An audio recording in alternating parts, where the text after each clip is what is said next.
Welcome to Tuesday night. I'm your host, MC Toon, and tonight I have a debate with the good people. I say that generously. The good people of the Asylum Discord server. They are a silly bunch. The Discord server is appropriately named. I have placed the link to the Discord server in both the description and pinned it in the YouTube chat there. And also I have put in a poll that you may wish to vote on. So there it is. So you see here on the screen, right down there, the live view of the chat of the Discord server. So I will begin by unmuting DMOC, which I'm sure will last ever so long, but no, it won't. Anyway, I'm going to drop in before I get started. Oh, somebody's a new member. It's a Rubik is a new member at Newton. Welcome, It's a Rubik. Glad to have you. I don't know if that's a renewal or not, but thank you very much. It's a Rubik. It's right here. I'll hold it up. Hold on. Nice and big. There it is. It's a Rubik. Yeah. All right. I'm going to jump in to the server and who knows what will happen.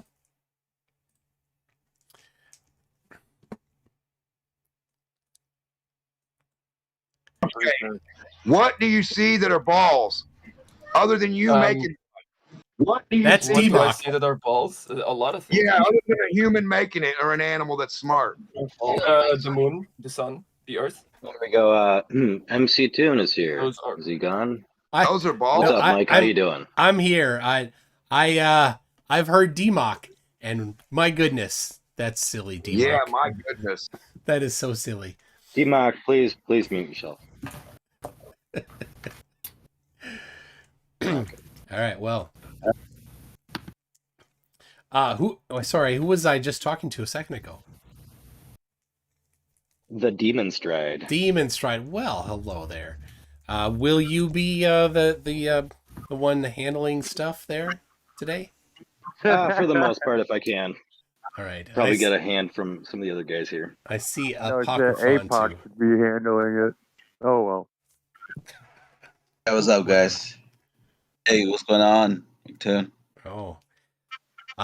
Everything is going on. There it is. Welcome to the Asylum once again. Yes, Demon Stride, he'll be modding the debate. Hopefully it's going to be a more well-structured debate. Two people that were that stepped up to debate you, I'm messaging them and they're still not replying. So. Oh my goodness! Did they get? What happened? I'm the nice one. Come on. This was the their chance. They wanted. Well, we're in luck. Noah just showed up, so I don't know, Noah. You up for the task to put MC Toon's feet to the fire? I'm actually just I'm under the capacity where I'm driving to a batting cage right now, and I'm gonna be there in 5 minutes. Last time me and McToon talked, it was for about an hour, and I feel like we barely.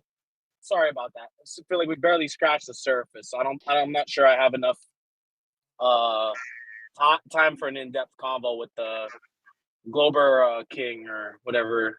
What is he? Emperor now? Emperor Mike. Well, maybe next Tuesday, maybe, if you want to come back at this time. The court jester, please. Next week, I have something booked already for next week, but maybe two weeks.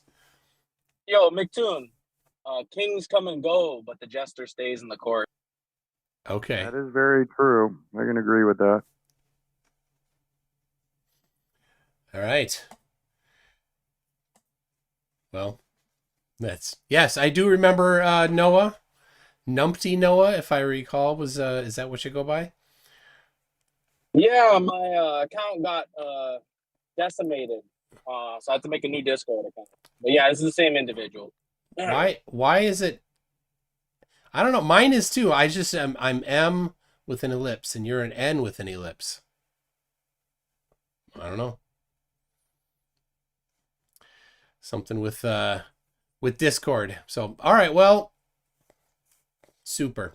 I do have something. If nobody a challenge, if you will, if anybody is not quite ready. What do you think? Yeah, what's that? All right. Well, In the meantime, I'm gonna wait. That's all right. Well, I mean, you may have noticed I posted it a little bit ago. An update, not an update, a new challenge. The celestial navigation one had no answers from the flat Earth side, except the people that used the globe. So that was a bit of a failure there, but it's fun. It's still there if anybody's interested. But I recently issued one, similar one, to beat gravity at its own game. The challenge is to apply physics to predict the downward acceleration on different parts, different areas of the Earth, different elevations, different latitudes, and do it better than gravity plus centrifugal force does. So I can go over a little bit of the process for how it's done on the globe.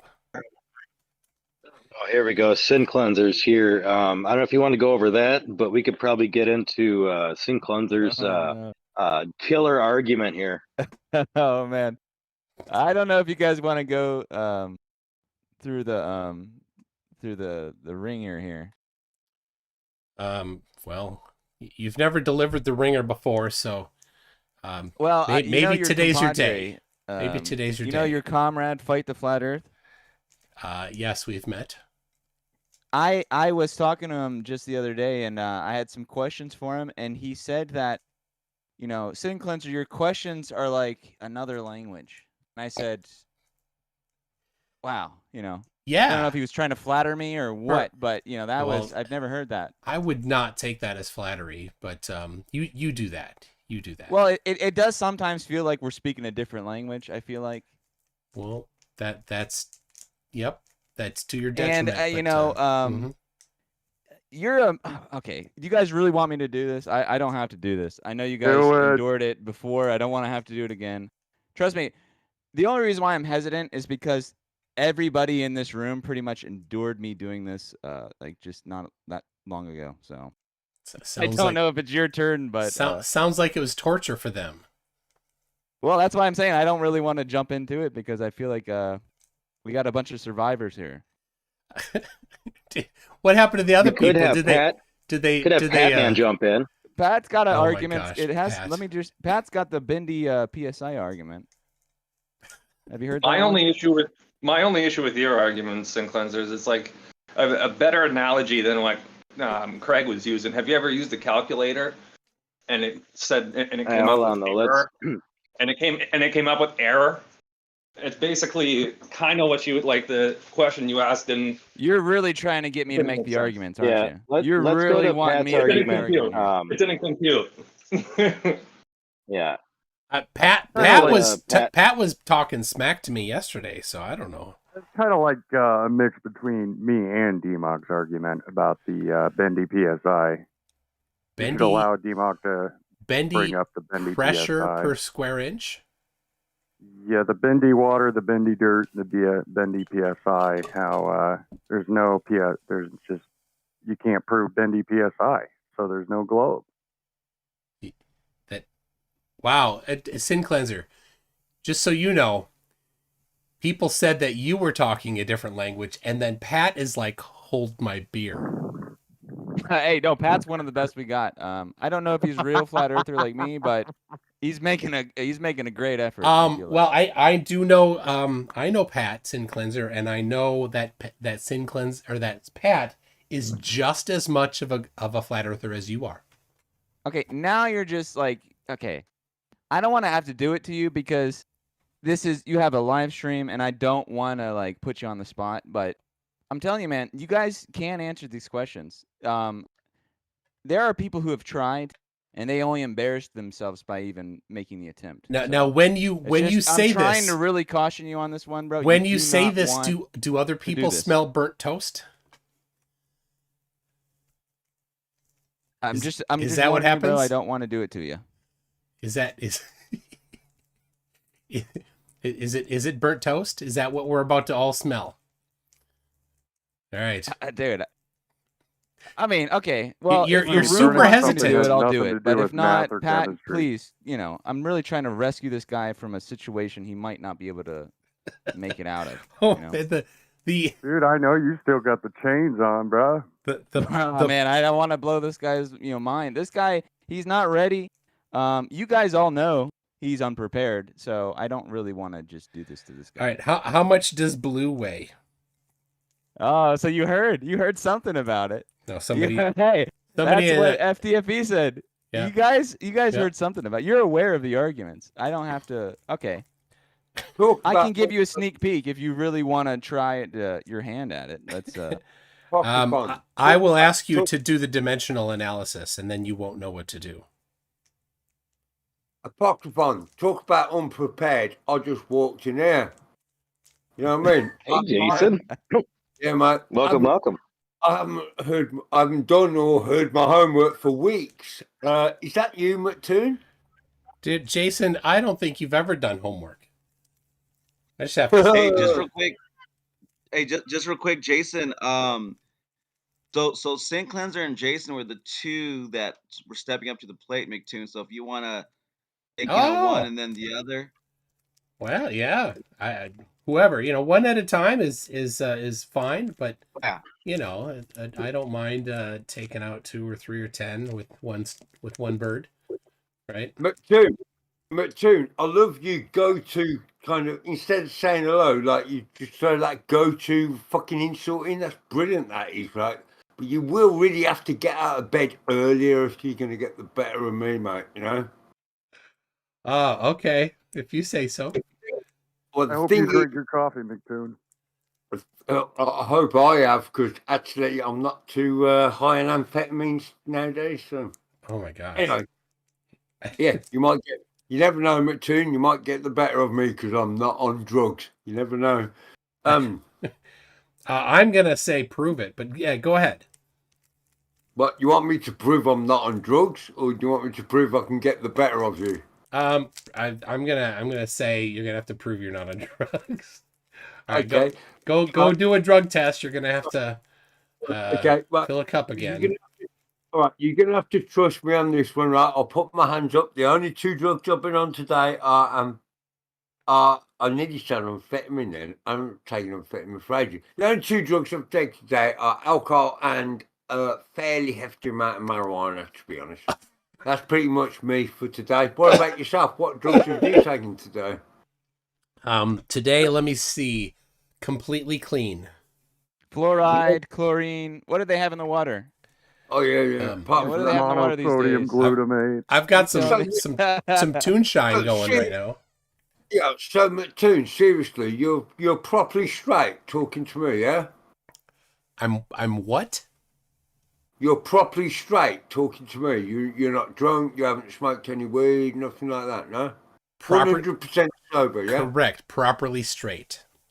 All right, that's cool, man, because I've just told you I am a bit wasted, right? But I'll appreciate that. If you're telling me that's the truth, mate, I'll take that on board. And I believe you that you're totally wasted. Well, I'm not 100% wasted, but I'm fairly wasted. 98%? Enough to make it interesting for your audience to maybe keep putting money into your PayPal. Okay. There it is. Religion. I'm kind of that funny. All right. But not super funny. I believe you. So, what did you come here to talk about then? Well, I was going to, lacking anybody showing up, I was going to go over the challenge that I've issued lately. I've heard about this, $10,000. I have a challenge too. Blah, blah, blah, blah, blah. I'll challenge your challenge. I thought it was nonsense straight off the bat, man, because I know you're full of shit, McToon.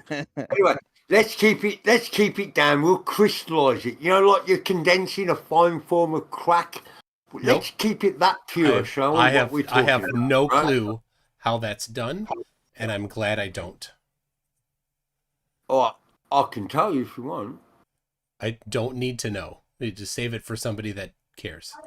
Yeah, let's keep it to like Earth shape stuff. Yeah. Well, yeah. Let's just keep it to that street crack that you buy. I like the best pure condensed form of it, which is kind of the metaphor I was making when I was trying to engage McToon in a conversation. All right. Well, hop to it. It's kind of it's an awful lot of puffery to in front of the conversation that you're saying is going to happen. Where do you want me to start? Where do you want me to start with you, McToon? Start by showing measurements of flatness. How about that? Mate, I'm not here to debate the flat Earth with you. Oh, I'm here to call you. I'm here to call you out for being disambiguous, lying cunt. Okay, well, I thought that this was about the shape of the Earth. So, all right. Well, thanks, Jason. You can move along. I guess we're back to Sin Cleanser then. All measurements are fake. That guy said all measurements are fake. Talk to him for a second. They're assumed on a ball Earth. They're actually flat, and they just manipulated them all to fit their fake globe. That's why they have so many different maps. But Pat, I asked for measurements of flatness, and you didn't give me any measurements of flatness. Oh my goodness! If the measurements are right, then it's flat. That's what I'm trying to say. The glober's just lied and manipulated. I got it. It's their religion math. You see, Sin Cleanser, that is exactly what you do. You see, he's just as much of a flat earther as you are. All right. Okay. Now you're just okay. Now you're okay. Well, don't say I didn't warn you. But are you prepared to confess your belief in the globe? Are you prepared to do that in front of everybody and God himself? It's still an awful lot. Are you ready to do this, MC? So because much. I warned you. I did the Christian thing where I don't want to put a brother down, but man, you're digging the hole yourself now. So we're trying to get you buckle saved, up, homie, dude. because I got some questions you're not going to be able to answer, and if you can, you're going to be, you're gonna be a star here. So much puffery. Let me prepare. I have to bring it up here. I have a whole thing that I do. Why don't you do like a Tarzan yell while you're doing that at the same time, just to really solidify how awesome We're not at a how pep awesome rally. you imagine yourself to be. Intellectual debate where we have to compare facts and get to the truth of the matter. So, it, are you ready? All right, go. I don't want you to say that I'm ambushing you or anything. I just want to know that you're ready. Go. Does the Earth exist in a gravitational well? The Earth causes it. Yeah, that's it, because it's like a large collection of mass. Okay, mass. Very interesting. Yes. We're off to a great start. You're saying all the right words. We are indeed. So mass. That is a very, specific thing that you brought to our attention here. Do they have the measurement of the mass of the Earth? Yes, the mass of the Earth is known. Okay, so hold on. I'll give it to you. What's mass's correlation to gravity? Just a second. 5.97 times 10 to the 24 kilograms. Okay, now you're jumping the gun. Kilograms, bro. We're not there. You got to slow down. We got to going too fast for you? Here.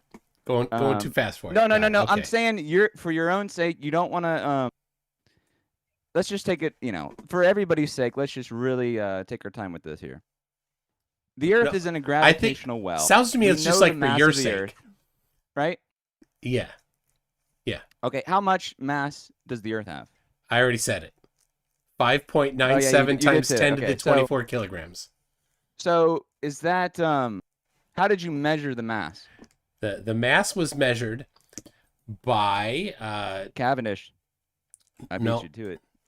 Here, hold on. This is by Jens H. Gundlach and Stephen M. Merkowitz in a measurement that they published titled Measurement of Newton's Constant Using a Torsion Balance with Angular Acceleration Feedback.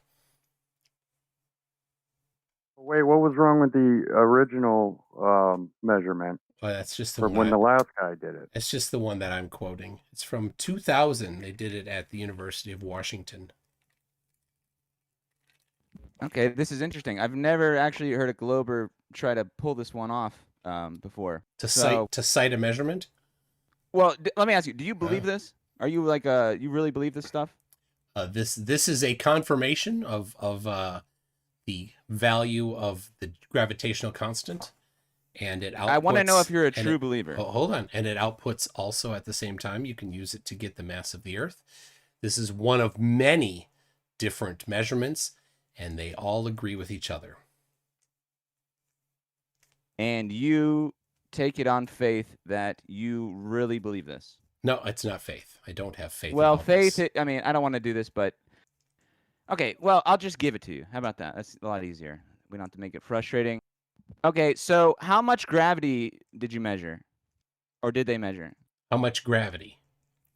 Yeah, all we of have it. the amount of mass, right? Mass they measured. They measured all of it. Function. All of it. All of it. Okay, how much did you get? A bucket and a half. Now you're sounding like D-Mock. We can't talk about D-Mock unless you unmute him. So yeah, no, the question. Say bucket of gravity. Don't do it. So yeah, I was being a hyper. That was a hyperbole. So the question is malformed. How much gravity was there is a malformed question, but I can tell you how much mass the Earth is. And then how much gravity would manifest as a force in our reference frame. And then if you want to quantify something, I can give you the number we can apply that amount of force if we know how far away from the center of mass of the Earth When did you measure this mass shit on your own, please? Thank you. Was that Harp? That was Harp. Oh. Yeah, did you measure any of this? Tell me when you measure all this. All right, I cannot. Sorry, Harp. I can't let you be on my channel after your last thing. I understand, but hold on. That's a no. Yeah. So I don't know if he's talking or not, but after the death threat, he's not coming back on. So I don't know. I don't hear anybody. Yeah, can you? All right, but I don't want to have to server me. So he can hear you, and we're gonna move on though. So. So you can't tell me how much gravity the Earth has? I can tell you the mass of the Earth. That's right. It's a malformed question. You ask the question the right answer or the right way, and I can give you an answer to it. But the question, how much gravity does the Earth have, is a question that doesn't have an answer because it's a malformed question. You've measured the force that gravity is influencing, right? This particular measurement measured the acceleration between two the torsion bar and the masses that were in the vicinity of the torsion bar, and also as a control when the torsion bar did not have masses near it. Harp is. Okay, so mass attracts mass. That's the gravitational argument. Very true. Yes, very true. Harp, you gotta stop because they're gonna keep going. They're gonna keep going. They can't hear you, so it's only disrupting everyone. All the other people here trying to listen. I'm sorry, man. Hey, you guys get Harp in your ear. I don't. It's my treat for me. I think Harp's a good guy. I gotta be honest. I think he's a good man. Yeah, well, he let his emotions get away from him, and that's too bad. We talked for those wondering. Harp made a rather death threaty sounding statement towards me and did not retract it. He's like, I meant that differently. I'm like, no, dude, you just those words. You can't say those words. So he wouldn't just pull it back. I'm like, okay, fine. You're not going to do that. I just can't talk to you anymore. So there it is. All right. Is he still talking? Oh, you see, yes, he's hilarious. I'm sure he is. Well, and I'm sure we are in the middle of a debate right now. We can set something up.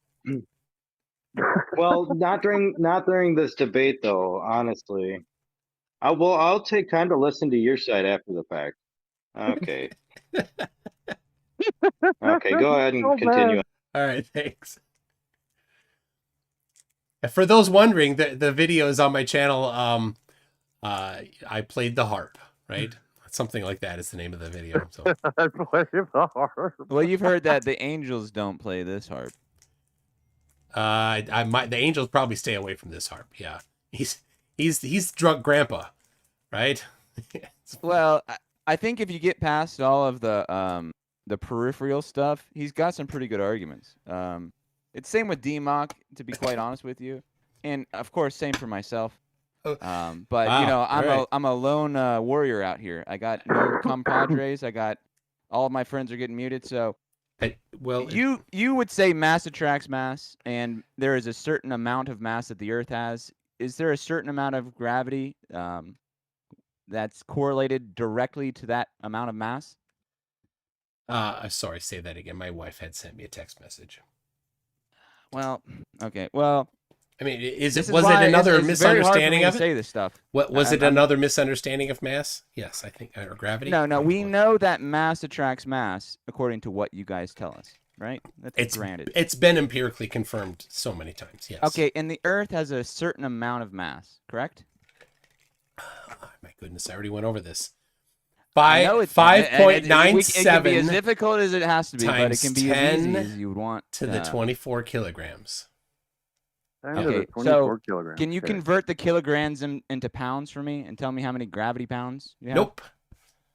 You can convert grams. Grams are a weight, right? And no, so are pounds. So how many pounds of gravity does the Earth have? Oh, this is all right. It's just a conversion. Middle school. All right, this middle school science here.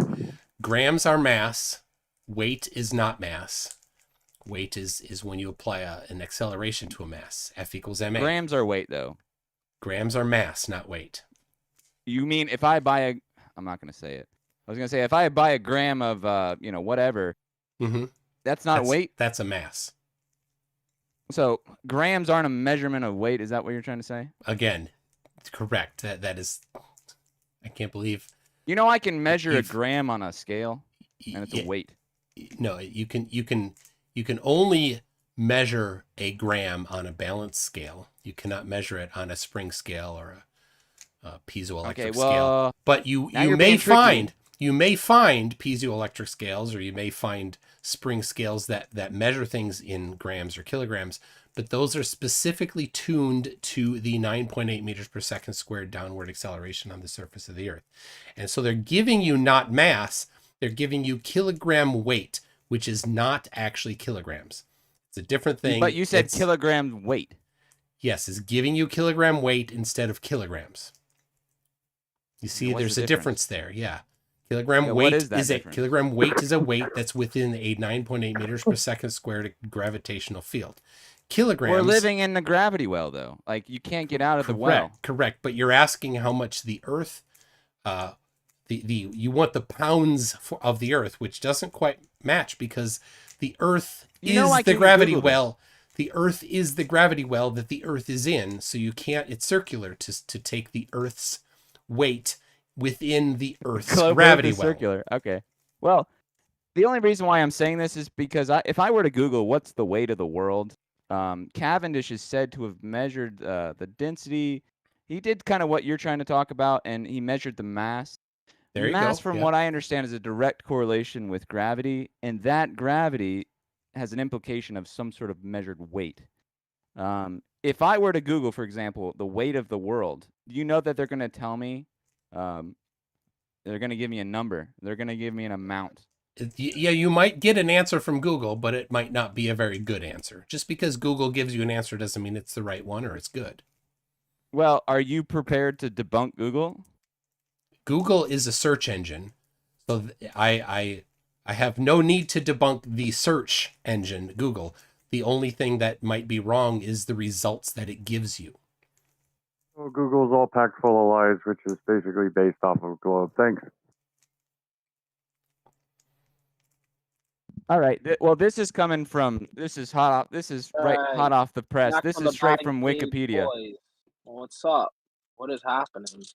Okay, so according to Wikipedia, the Earth weighs. Let's see here. It's a pretty big number. You guys love these big numbers. The Earth is a substance. What the fuck are you talking about? Well, it's tons of gravity. Apparently, they've measured the weight of the Earth, and apparently there's tons of gravity. That's what they're saying Well, here. yeah, if I take a piece of a rock and I put it on a scale, I've measured Earth too. What's the fucking point?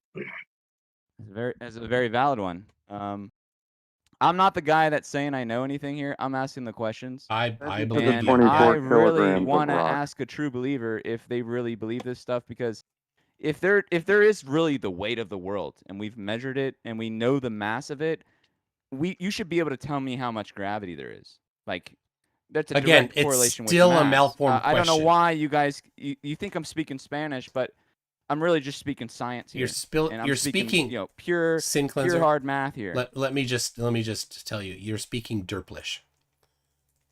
Well, you couldn't even tell me that the weight of the world was several billions of tons. I certainly already did. I said it's 5.97 times 10 to the 24 kilograms. Where's the globe proof? So, all right. Hold on, Noah, don't interrupt. If you want to get in, you can, but let's not talk over each other. Well, I'm sorry. I'm running out of steam here. Is he this doesn't want to tell me how much gravity there is. Is this numpty I Noah think that he was knows on the I way can to the just batting Google it, cage? and I bet he's gonna. I don't know if All he's right, gonna all right. frustrate himself with the answer, Oh but my Google gosh. is telling me, and it is a search engine, but Wikipedia, and that's pretty solid stuff. Wikipedia tells me drop the link in there's there. a weight. Let's look at it. Okay, I'll let's post read it. Yeah.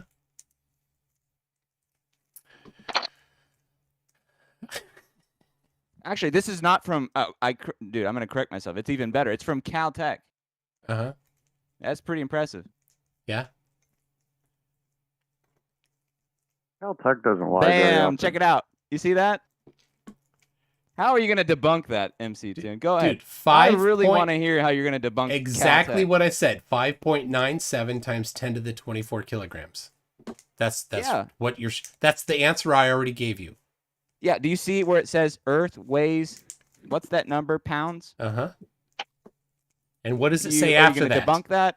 Yeah. Since Earth is too big to be placed on a scale, scientists use mathematics and the laws of gravity to figure out Earth's weight.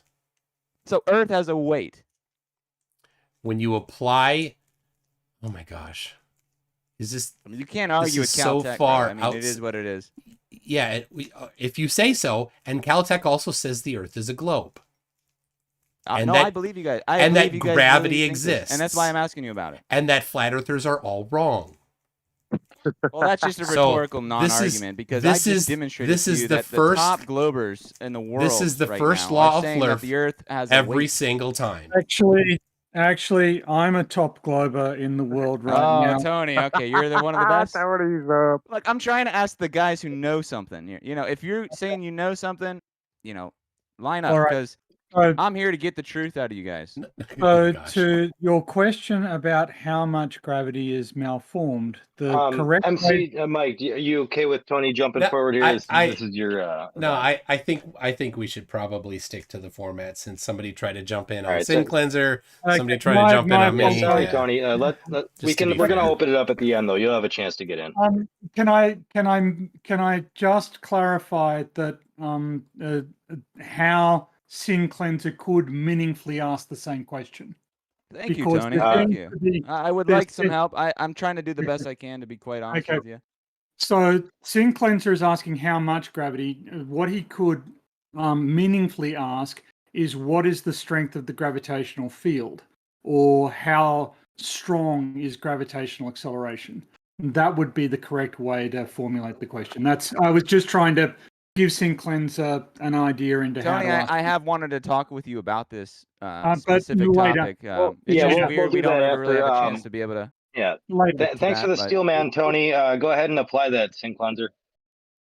Well, that is one way of looking at the situation here. Another way is saying that if there is gravity and we can measure the force of gravity, like in cabinet or any sort of experiment, if we can measure the force of gravity and we know the mass of the Earth, there should be a conversion. There should be a mathematical function that can convert mass into gravity. If we know that the moon has a little bit of mass and the Earth has a little bit more mass, there's an amount. We're talking about a real number. Oh yeah, I've got it ready for you. Okay, you got. What's the number? How much did you get? The force is big G times the mass of the Earth times the mass of an object near the Earth divided by the radius of squared, and the radius would be the distance between the centers of mass of the two objects. That's Perfect. That is, There you it know, is. you know, this is perfect. You know, There you go. And I've never Lightbringer, claimed to be good at math. I've never Yeah, been a science guy. certainly, but we since we you all just know posted, that. Yes. Can you, you know, MC Toon, if you've been ever in like a math class, they say show your work. Can you walk me through the equation here and tell me how much gravity there is? How much gravity? I can tell you the force. You just told me the formula. I don't can know tell the you the math. I'm not force. good at math. Can you Yes, do the we math know. for me? We know that. Yes. Because Okay. you put the formula there. I'm just looking for a number. Yes, the number. Well, I need to know the mass of the object that you're curious about. We know the mass of the Earth. We got that. Yeah, let's say that is 1 kilogram. Well, we know what the mass of the Earth is. Yes, not the Earth, the object on the surface of the Earth. So well, in I'm that asking formula, about how much gravity the Earth has. And we know the mass of the Earth, and you have the formula right here. Can we plug the numbers in? And Yep, I'm about to do that, but you interrupted me.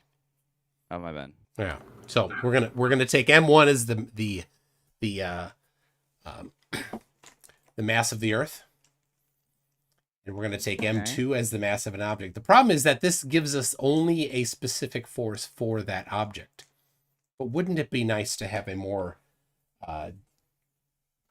universal formula, something more flexible?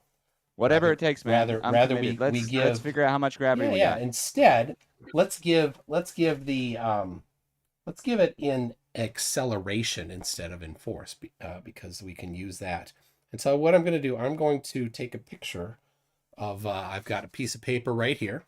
I'm going to take a picture of that piece of paper, and I'm going to post it on the Discord server. All right. I'm going to edit that just a second, crop it a little bit. Here we go. Hey, McToon, I just dropped in for a second to say PH Tony is completely wrong. I am the #1 Glober, and I'm the king of the flat earthers. There you go. Wow. All right. So you wanted to see. What the fuck is that guy? That's Lael. He's funny. He's a shut up. All right, so here, so this is my own work in my own handwriting. You can tell it's my handwriting because it's a little sloppy.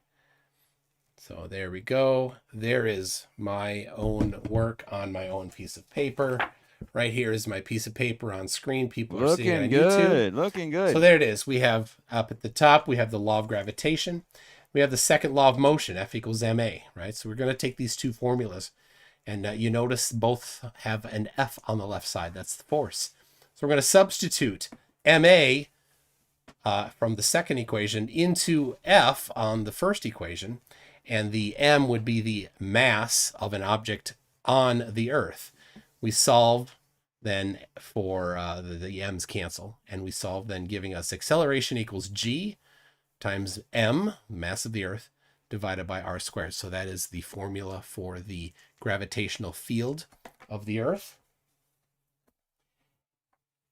Right, so then, and I'm gonna get another photo here for you. You're gonna love this. You're gonna just, it's gonna make give it all, man. I want to hear everything you got. Make whatever so, it takes, man. I really so do want to much get to the bottom of this. to you because you do want to get to the bottom of this. I believe I'm a Me truth seeker. too. I'm about the truth. No, you're not. But Well, yeah. What are we talking about if it's not the truth here? I mean, you're just. We all know that you're just play acting. Oh, come on. You're going to tell me how much gravity we have by the end of this conversation. There it is. All right. I will hear you tell me an amount. All right. So there, and here it is. This is coming up here. This is specifically for Kauai, one of the Hawaiian islands, because the distance from the center of the Earth matters, and also there other things matter, but especially the elevation is what I'm going to be adding in here. So this is a lot more difficult than I thought. Well, I'm not living in Kauai. I'm putting in some photographs on the fly here. So there you go. So there is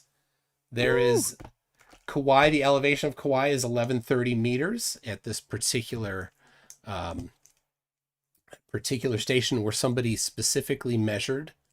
And so this is a confirmation of that. So there, at the top, we got G equals 6.64, 674,215. And that is the value from that study that I previously mentioned. And the mass of the Earth there, 5.97 times 10 to the 24 kilograms. You see that? Same thing. We're consistent here. Kauai, the elevation is 1130 meters, giving the radius, the distance from the surface of the mountainside there to the center of the mass of the Earth. You see that? 637,6255.1 meters.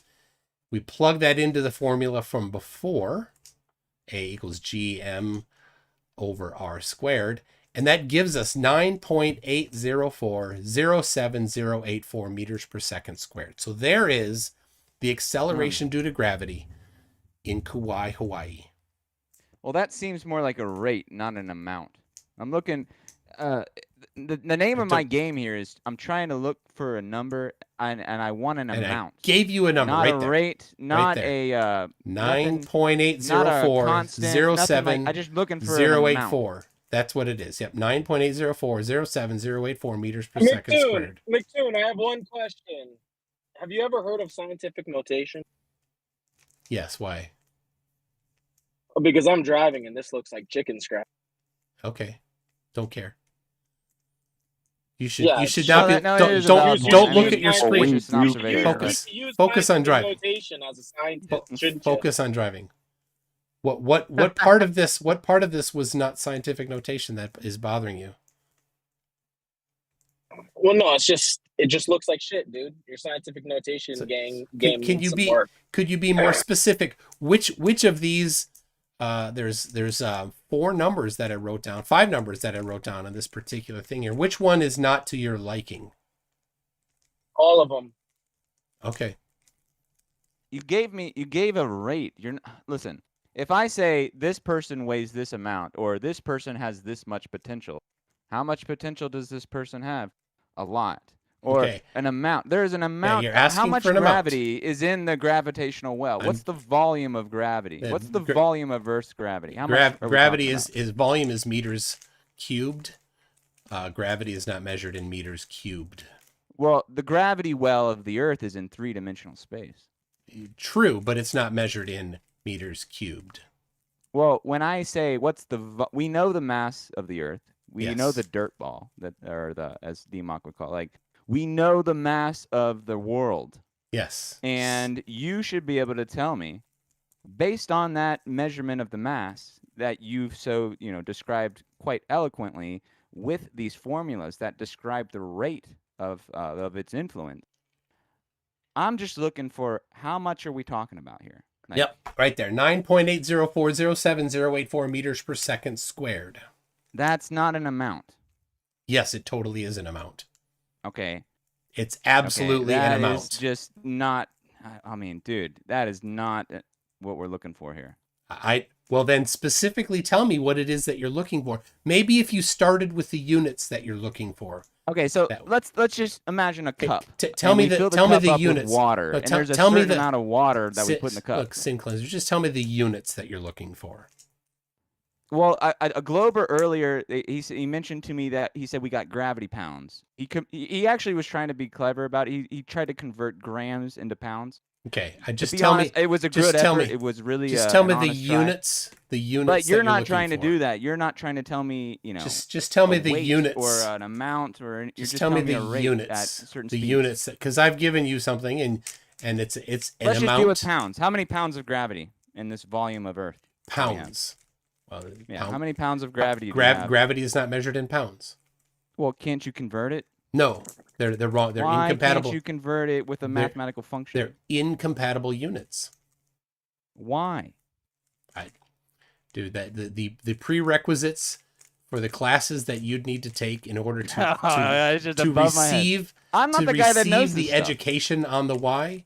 You don't have those prerequisites. I'm not the guy that says I know any of this stuff. You guys are the true believers here. I know you are not the guy. You guys really believe this stuff, and I'm asking the question. And Sin Cleanser, I have to be honest. To figure it out. That's what makes it so funny.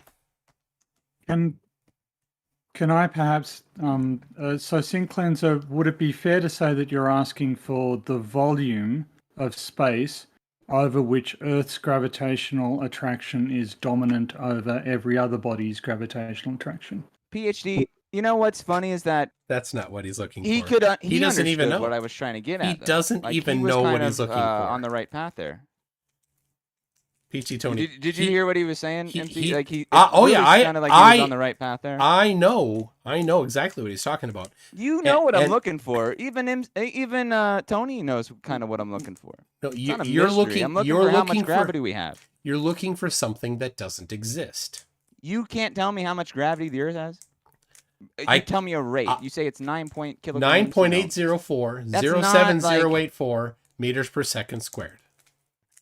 And this is where we're gonna have to, call it a day, because I feel like I gave an honest Christian try. No, you didn't. I don't know what else to do here. You did just as much as Patrick maybe it's my problem. Patrick maybe I don't Butler know the does. language enough for it. But... Clearly, you don't. You don't speak the language. Well, I'm trying. You only speak. I'm trying to learn this stuff, and remember, you speak Derplish. Well, if you guys have an amount of gravity, I just want to know how much you got. Like, you guys say you measured it, you did this, you did that, you did somersaults, you went on the ISS, you grew cabbage, you did all this stuff. Just tell me how much did you get? Like, dude, you told me how fast it accelerates. I did not. I know. Please, I did not do no cabbage. That's too low. All right. Cabbage dish. Cavendish. I don't like I have an cabbage. answer. So the only way you can really quantify how much gravity is in terms of gravitational flux. That is, you multiply the acceleration of gravity by the total enclosing surface area, and you get a constant value regardless of distance. And the equation for that turns out to be 4 pi gm. Dude, Okay, that's way beyond him. You're gonna give him a number, and he won't know what that means. Let's go with that. Let's be honest. Globers, you don't need to. Hold on a second, Sin. The Globers here don't need to speak up for MC Toon while he's here. He can handle himself. Right, yeah, I mean, I don't know. Well, I mean, I don't really care who tells me the answer. All right, I'm just whatever it takes. I'm willing to jump into the. I'll give you all the math. I'll give you all the equations. Here's a good all of science. All right, here's a good question for you to really drive home what it is that you're doing. All right, if I give you a liter of water, right? How many kilometers per hour of water do you have? See, this is what you guys were saying when it feels like we're speaking a different language, because that's not. We've measured the mass of the Earth, dude. You know that they said that we did this. I want you to answer me. How much water do you have in? I'm not that guy. I don't kilometers know per hour. Anything. If I give you, earther. I don't know. You guys are the one that know this stuff. I just had a couple questions because I've heard you guys know answers, and you guys are really into this I stuff. gave you the answer. Tell me about it, you and I want to listen, but that's fine. I think I'm looking for something, and I don't know if you can offer. So anyway, so I asked, but prior for anybody measurements of flatness, and of course, no flat earthers ever have that. And all you did was show that you don't understand gravity. Fine. But anyway, I'm not the guy that believes this stuff. You guys believe I gave you the answers to the questions you were asking, to the best of the ability of anybody that can, You tried. I will try to wrangle your misunderstanding of this topic, your deep misunderstanding of this topic. MC Toon, I will concede that you definitely did try. I will congratulate you on that fact that you made a solid effort there. All right, and other people that are like, he's trying to ask this. No. He doesn't understand the topic enough to formulate. Everybody's trying to help me out because everybody knows that I'm really looking for the answer here. No, you're not. All right. Tony was trying to help you out. Your chat's trying to help you. Everybody knows what I'm trying to get at here. No. May I say something, please? But I'm gonna bow out. Thank you for, Tony, you're taking him too seriously. That's the problem. And I will consider it. You're a fucking legend, Sin Cleanser. You're a fucking legend, dude. He's good at what he does. Somebody's got to look for the truth. Much. I'll do whatever it takes, man. I'm the guy. All right, Pat Butler, I've got to hear this bendy PSI stuff. It's actually FTFE is pretty close to, I think, proving it. He said the PSI in the tire, it does create the PSI to bend in the fluid air water molecules of the atmosphere flat. So I think you guys proved bendy PSI. So I'm done. All right. Okay, I got one more thing I gotta say. Oh my gosh. If you're up for the challenge here. Oh. You're Yes. gonna really have to. All right. This one's a beauty. This No, one's it's really not. tough. You're not gonna It's- be able to answer this Oh one. my I know gosh. Yeah, are you gonna ask? You're gonna ask a ridiculous question again. All right, let's hear it. it. Okay, well, I promise you, it's not ridiculous because it's not even a flat Earth claim. It's a glober. I was talking to Fight the Flat Earth just the other day, and he said gravity goes on forever, and I was like, what kind of thing is that to have said? Like, what could he possibly mean? Gravity goes on forever? What would he mean range. by that? Yeah, there's no range.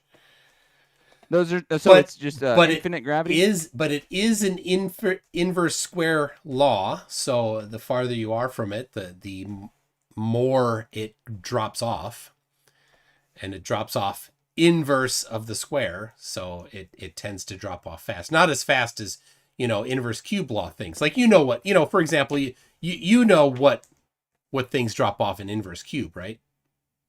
Oh, of course. Like what? I'm not the guy that's answering questions. I don't answer questions. I know. I'm the one asking the questions here, MC. Let's not get it twisted. I know. What does We he all know mean? that. Is there infinite gravity? What are you talking about here? What's he talking The about? range of gravity does not have a range. So you got infinite gravity. Is that what you're saying? No, it doesn't have a range. There's no limit to the range. So there's no limit to the gravity out here. There's no limit to the range. Okay, so when it comes to gravity, there is no limit. Is that what you're saying? No. I'll say it one more time. Don't try to put words into my mouth. There is no limit to the range of gravity. How is there no limit to the range of gravity? Limitless gravity we're talking about. But there's no range to what we can see, supposedly. So he's trying to make the argument that gravity has no limitations. Just you don't see gravity. Well, I mean, this is the new one, guys. We see light. Limitless gravity is a new one for me. I'm gonna have to. Yep, they said this to me just the other day. They said there's no limit to the gravity, and I said, oh my god, I don't even know how you prove something like that. Look, Wolf the Raven, if you had taken a science class in high school, maybe physics, this would not be a new concept for you. No, I wasn't a nerd. To be honest, I got laid when I was in high school, so I didn't do any of the science stuff. I hated math, to be quite honest. I gotta thought say, all the nerds did it. And I sitting was giving them on your right hand, so that it feels. Say what? So that it's a stranger, that doesn't count. Well, I don't know what you're trying to. I don't know what you're getting at there, but limitless gravity is a new one. I gotta admit that I've never heard anybody so confident enough to say it. But recently they've been saying it, as if I should have known it. Yeah. Well, all right. Well, just go ahead and go do. That's all. That's all the questions I had. Thank you. Go do the stranger and. Sometimes you just have to let Globers really, check you. We'll check. Try to tell you this stuff, and I try to listen to these guys, and they say that some of this stuff is just so crazy. I couldn't have thought of it. They're telling me all about it, and the stranger's calling. The stranger's calling. Go answer the stranger. I don't think we should promote talking to strangers. Come on, let's not do that here. Yeah, there will be no talking happening, but all right. He's got to make his hands so numb because he's flapping you so much. Strangers. Jeez, you Globers are just out. You guys are crazy out here. You guys are saying all sorts of crazy stuff, man. I swear. All right. But I'm done. Thank you guys. Have a good night. Yeah, all right. So we moved on from Sin Cleanser, who's just as much of a flurf as Patrick Butler, and Patrick Butler received a server mute. So all right, who's is Jason? Is Jason still here? I don't see him. Did he? No, he's in the chat though. Is there another flat earther that feels that they can make a much better argument than Sin Cleanser or Pat? Hey, I just want to remind you, I didn't actually have an argument. We know that. Yeah, we know. There was no debate. We know. It was just clarification. Yeah, we know. Nobody was fooled into thinking you had a point.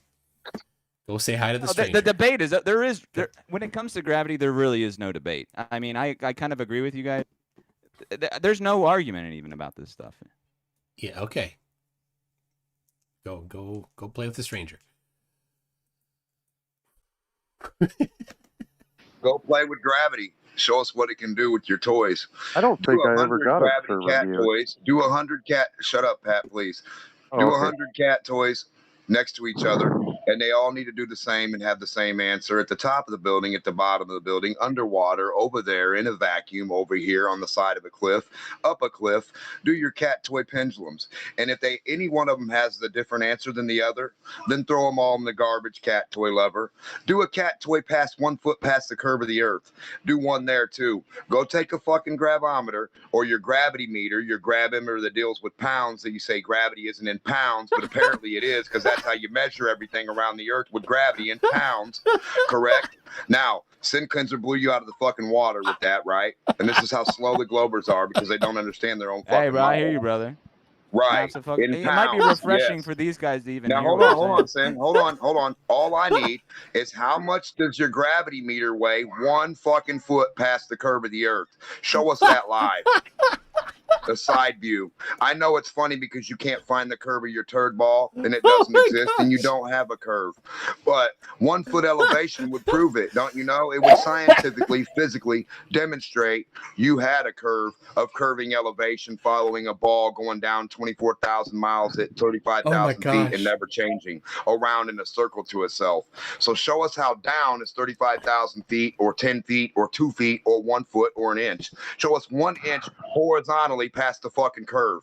Can you do that?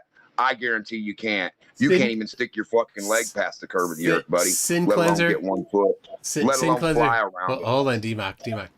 Sin Cleanser. I'm gonna take away that title from you. The question you asked that was a completely nonsensical question has been surpassed so much by that ramble that D-Mock just did. So congratulations, D-Mock. 1 foot past your curve. Go get your cat toy that you claim tells you where you are on the earth. Go 1 foot past the curve with your cat toy and weigh it and see what you weigh there. When did this turn into a Dr. Seuss story? When did the earth curve? Nowhere. Can you find that spot for us? When did the earth curve? No, where? I don't. It doesn't. You got when and where mixed up. Stick your hand past it. It doesn't curve. Go stick your cat toy over the curve live for us. Have a helicopter fly past it. Have your little buddy in a jet kamikaze down past your hand to show he's going down past the curve of Earth. Where's this curve of Earth at?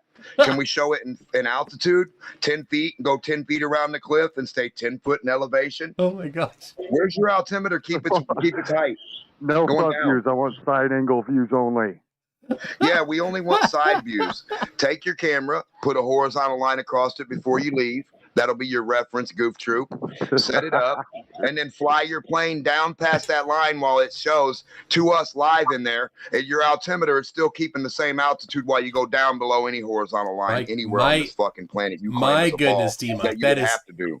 That is the biggest collection of derpitude I've heard for a long time. You don't have a curve weight, so you can't go 1 foot past the curve and weigh nothing, right? Next level stupid. I love it.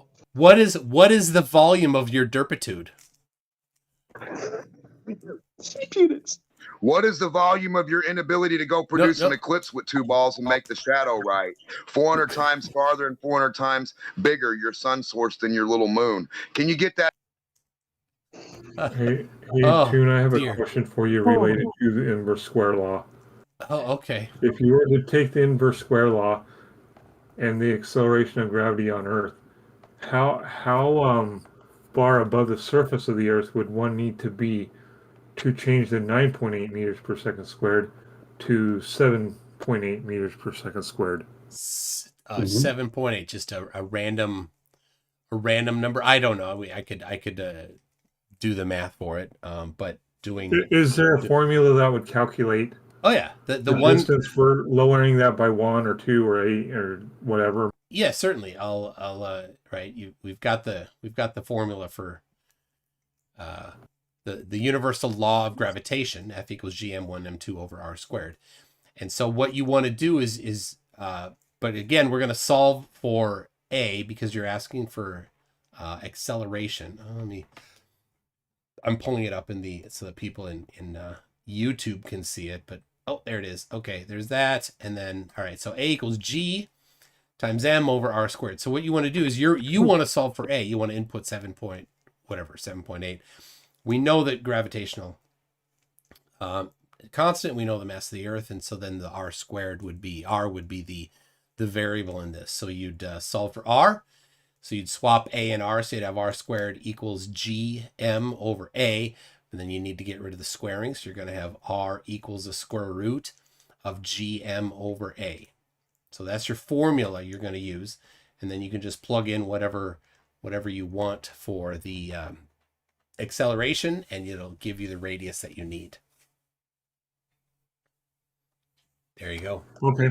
Yeah, and Lightbringer gave it in programmer notation there. R equals square root of GM over A. Okay. See, now that's a proper question. Synclenser gives these questions that are It looks like God kind Rocket's of got a vague. question. Yeah, added you in the chat. I don't know if he wants to unmute and ask you. Who? Mr. Rockin'? God Rockin'? Oh, I see him there. Yes. Yeah.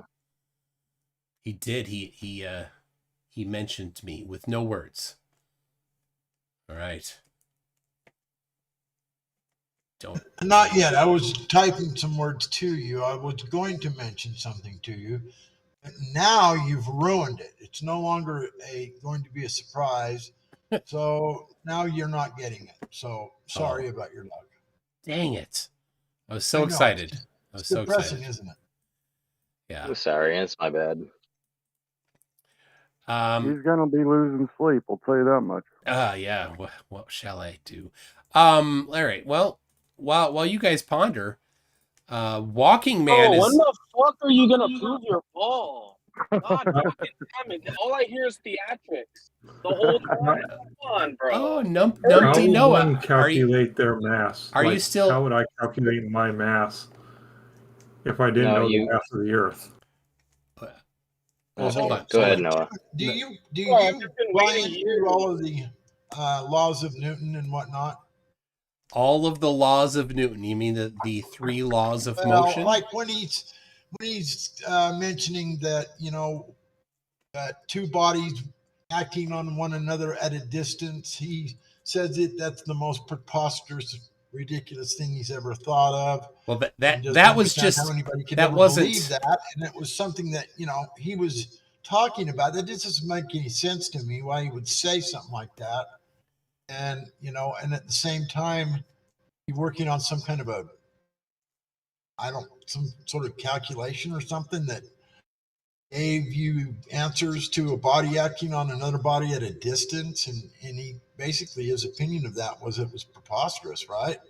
It was the mechanism that he was talking about, not the law of gravitational attraction.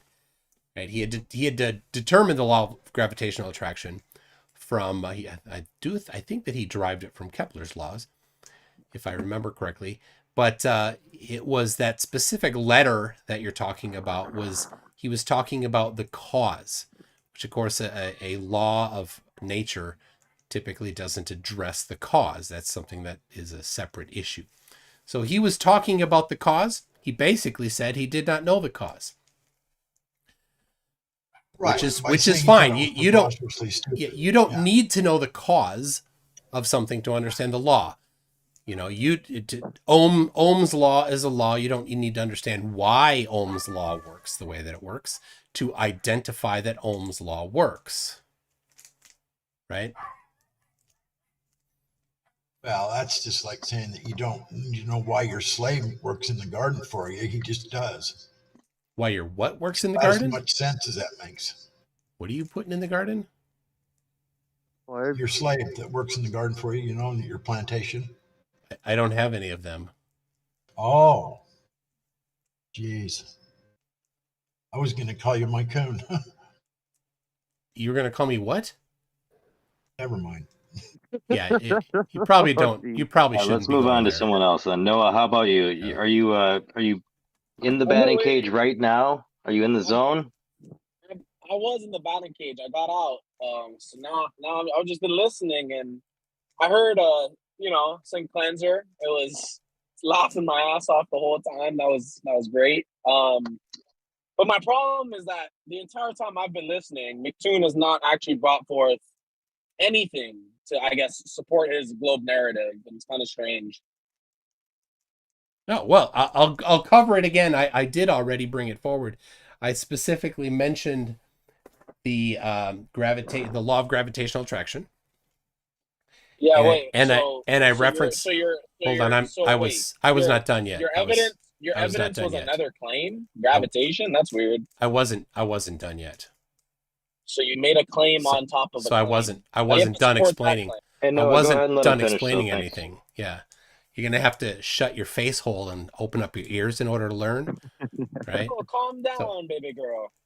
No, this is your chance to shut your face hole so that I can explain to you, so I can educate you how things work, because you don't understand. You're not going to educate anyone. You're not educating anyone. Yeah, I understand that you will not be educated from this because you do not desire to be educated. You want to remain ignorant, and I understand that's what's going to happen. He's just spewing rhetoric now. He needs to get on with the actual facts. All right, I'll explain it. Don't interrupt again. The law of gravitational attraction has been confirmed many times. I went over an application of it specifically in Kauai, Hawaii, and how the prediction of that specific location predicts 9.8040784 meters per second squared. I did not yet get into the application of centrifugal acceleration, but I can tell you that it's 0.029 meters per second squared up. You put them together, the law of gravitational attraction and the centrifugal force together predicts that in Kauai, Hawaii, that the total downward acceleration is 9.7749199 meters per second squared, and the measured downward acceleration in Kauai, Hawaii is 9.78788207 meters per second squared, a difference of 0.0129621 meters per second squared. So I am able to accurately predict the downward acceleration for any point on the face of the earth using gravity. Again, another confirmation that gravity exists and that our understanding of it is accurate. Now that I've said that, gravity attracts mass. It's mass attracting mass. When you have a large enough amount of mass, it will coalesce into a spherical shape. That's how we know that the earth is a sphere, because there's a large amount of mass. A large amount of mass will coalesce into a sphere. There you go. That was the most garbage shit I've ever heard. It was just claim stacked on claim. What specific thing? It was just you monologuing. Yeah. What specific thing do you disagree with? There was just no, bro. Like you went for the first sentence. I tried to address it, and then you went on to just produce like 45 more claims, and now you're just lost in the sauce, bro. Like, there's nothing to say to you. So like, what specific? Come here and have what specific thing? What specific thing? You think it? Can you give me the specific thing? The specific thing is how much? How does any of that relate to this globe being this globe thing being a reality? Because it's not. Well, because a large amount of mass will attract itself into a sphere. It's not proving anything. That's just a theory. That's not just a theory. That's the law of gravitational attraction. It's not a theory. It's a law. All right. Where's this law? Bring it up. Where's the definition? Cite your source. It's on screen right now. Bring out the official definition into the chat. The official. All right. Are you still driving?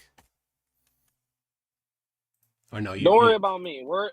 Don't worry about me. Worry about your facts that you're still not producing. You just spewed a bunch of claims, and now I'm trying to bring it back to base one because you think you're a fucking race car driver. All right, here we go. Hyperphysics. Hyperphysics is a fantastic resource, but and I linked it right there. Gravity is the weakest of the four fundamental forces, yet it is the dominant force in the universe for shaping large-scale structures of galaxies, stars, etc. The gravitational force between two masses, M1 and M2, is given by the relationship that I've covered before.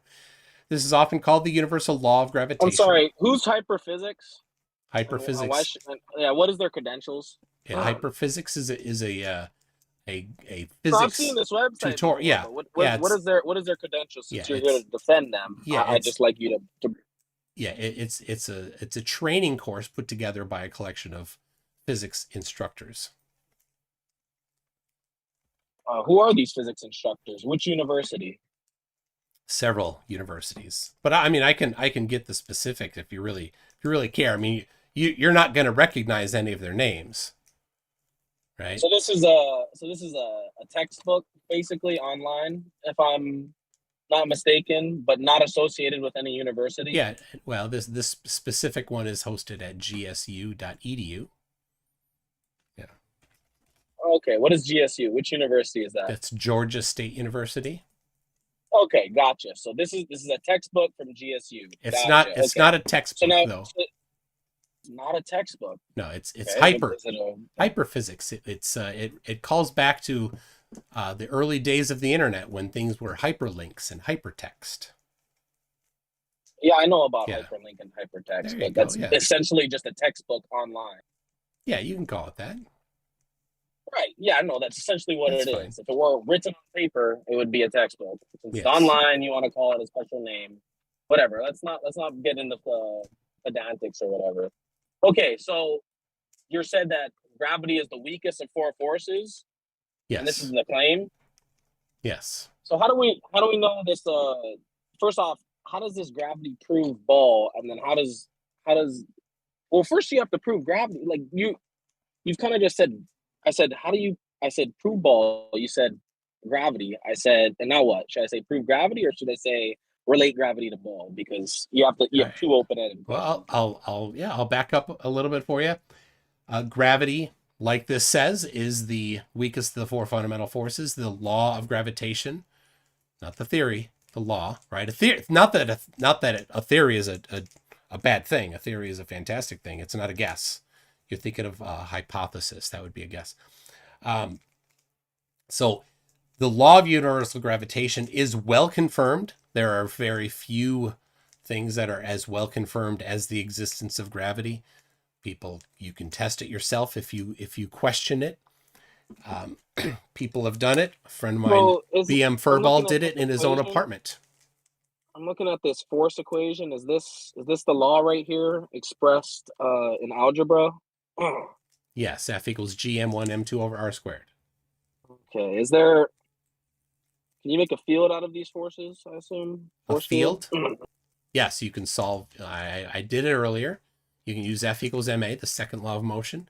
Substitute ma for F, and then the m and ma cancels with m2, giving you A equals g m, mass of the Earth, over r squared, and that's the gravitational field version of the formula.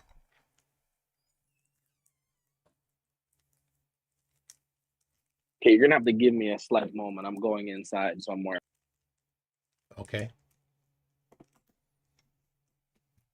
I'm not giving you a slack moment.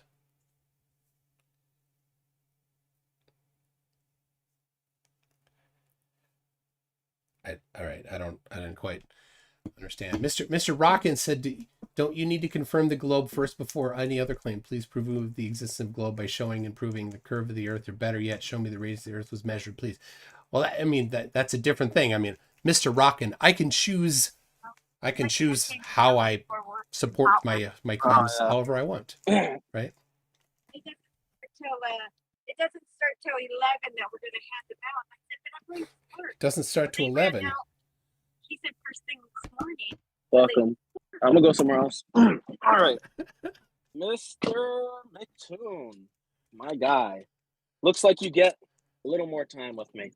So you gave me an equation. I said prove globe, and you gave me an equation. How is this equation going to prove your globe? I didn't give you an equation. I referenced the law of gravitational attraction. Yeah, but it can be expressed as an equation. I asked you, is this formula the law expressed in algebraic terms? Correct. Yes. But I'm referencing. So you gave me this equation. Yeah. Is essentially the same statement, in fact. So we can just go forward without trying to get pedantic about what I said, and just get to the point, right? So, this equation isn't like is it going to prove anything? Like, you need to logically build a bridge from this equation to globe Earth. So go ahead and do that now. All right. So I simply am referencing that mass attracts mass. This is a law, the law of gravitational attraction. You don't need to look at the equation if you know. Law? Yes. Yeah. It is. So it's proven. So what define mass? Define. So I don't know. You're going on to a different topic now. These are all the terms. This is the same topic. We're just drilling in deeper into the topic, okay. right? Yeah. There's you brought up this equation. This equation references two masses. If I ask you to define mass, and mass is indeed in the equation which you are referencing, it is not a laughable thing. Let me remind you. The equation is secondary. The primary thing is the law of gravitational attraction, that mass attracts mass. You said masses attract, and I asked, what is mass? Are you going to define it, or are you going to fucking kick around the bush and have rhetoric? Mass is how much matter is in an object. Okay, define matter. Yeah, so how much stuff is in an object. Yeah, stuff? Matter, yeah. Stuff is not a specific thing, dude. It's not. Don't care for your semantics games. Do you want to go grab like an official document or something? Because I'm pretty sure that is not the definition of any of these things. It's just when I get to the bottom of it. I really don't care for your ducking and diving and dodging and I'm asking you questions for all that you are trying to do is to necessitated it. Yeah, and I'm trying to help you build your logical bridge. No. Let me do that. I say prove globe. Let me do it myself. Gravitation. That's not defining anything. I will handle it. I'll handle it myself. Not communicating anything. I'll handle it myself. I'll do it my way. All right. Right. So my way is mass attracts mass. This is uncontested. Prove that. Uncontested. Yeah. Can you prove that? It is uncontested that mass attracts mass. Nobody has define mass. You can't define mass. Don't care for your semantics games. Semantics games all they do is show how desperate you are. I'm asking you questions and you're running from them. Yeah, so what you're doing is showing how desperate you are to not address the actual topic, that mass does attract mass. Noah. That's not honest. It is unchallenged. You are not actually contesting it by saying some other topic that you're trying to do. You're trying to say that I need to do something else. Nobody questions. Nobody has ever challenged that mass attracts mass. Within the middle of gravity, and gravity proves your globe, so it's completely on topic. Yeah. So mass attracts mass. Nobody ever has refuted it. Nobody has ever challenged that mass attracts mass. Nobody has ever presented any refutation of it. Now, if you have some refutation of it, I would be glad to see it. But since it has been empirically confirmed many thousands of times, it is on you to disprove it if you think that it's wrong. I can give you a list of several different empirical confirmations that mass attracts mass. I've already linked one earlier. The one done at the University of Washington in the year 2000. Shifting the burden fallacy. That's not shifting the burden. I have specifically, so you have a claim on top of a claim. I've specifically provided. None of this is logical debate. I've specifically provided the evidence supporting my claim. When I have a question that's specific, so you don't answer it. Noah, I don't care. I've specifically answered your question. Will you just listen? I've specifically given you exactly what you asked for, Noah. You asked for evidence for it. I gave you evidence for it. You did not look at the evidence for it. Hold on. Hold on. No. Now he's just lying, dude. Hold on, Noah. Crazy. I'm trying to have a back and forth. And this guy's lying. I know, but it's not a back and forth right now. So let's get it back to being a back and forth. Just take your time. Like, let him, even if he's going off, and you disagree with him, just let him go, and then McToon, he'll let you go. So all right, let's chill. Go ahead, guys. Go ahead. Right. So I said, prove globe. He said gravity. I said, okay, what's gravity? I said, what's gravity? Prove gravity. He said, gravity is mass attracting mass. I said, okay, well, are you going to prove that? And I asked, well, since you haven't really defined gravity, you've just shifted the fucking definition over to mass. Tell me what mass is. Then he said, mass is matter. I said, what is matter? He said, stuff. We all know that the answer stuff is a non-specific answer. It's a disingenuous answer. None of us should be dealing with that right now. That's not even good for the audience to hear. And then now you have to first define what matter and mass is. That's what you have to do first, not just stuff. And then second, you have to prove that this quote unquote mass that you can't even define yourself actually attracts to itself. So go ahead. And then you have to prove that gravity proves a globe. So you have a lot of things to do, bro. So get to build. All right. Well, once again, I will refer to the measurement done at the University of Washington called Measurement of Newton's Constant using a torsion balance with angular. It went off my screen here. Angular acceleration feedback. So this is an empirical confirmation of mass attracting mass. So I specifically supported my claim that mass attracts mass by citing this. If you need more, I will be happy to give more. But until you've referenced this one and looked at this one, it doesn't make sense to give more. So I supported my claim with this particular measurement that's happened before. So we do know that mass attracts mass. It is one of the fundamental forces. It is empirically confirmed. And mass attracting mass will cause a large amount of mass to collapse into a spherical shape. There you go. All right, so you made the claim that you proved that mass attracts mass with your little measurement here. So, yeah, now you have to explain the measurement, and you still haven't even defined mass. So, get to showing us the experiment and get to defining mass now. We've asked like 3 times. Excellent. Well, if you'll click on the link there, are you able to click on the link I provided? No, I said get to explaining. Yeah, I'm glad to do that, but you're going to need to look at it. Go ahead then. Are you going to look at it? I ain't gonna look at shit, or I might look at whatever. Okay, so Doesn't you're matter. not you're not yourself. interested. To the You just want to sea lion. You're just sea lining. Got it. My dude. Got it. When You're I'm just saying sea something, lining. you ask me a question. No, you're not going to look at it. So you specifically asked me a question. I gave you the exact answer to your specific question, and then you said you refused to look at it. That's called sea lining. You are a dishonest interlocutor. Standard flurf. You see how it's a completely disingenuous debate? No, yes, you are absolutely disingenuous. You asked me for something. I gave you exactly what you asked for, and then you refused to look at it. If you refuse to look at it, it's clear that you're a disingenuous interlocutor. You have no interest in actually interacting in a debate with me. It's very clear that you have no interest in actually debating me. I specifically gave you what you wanted.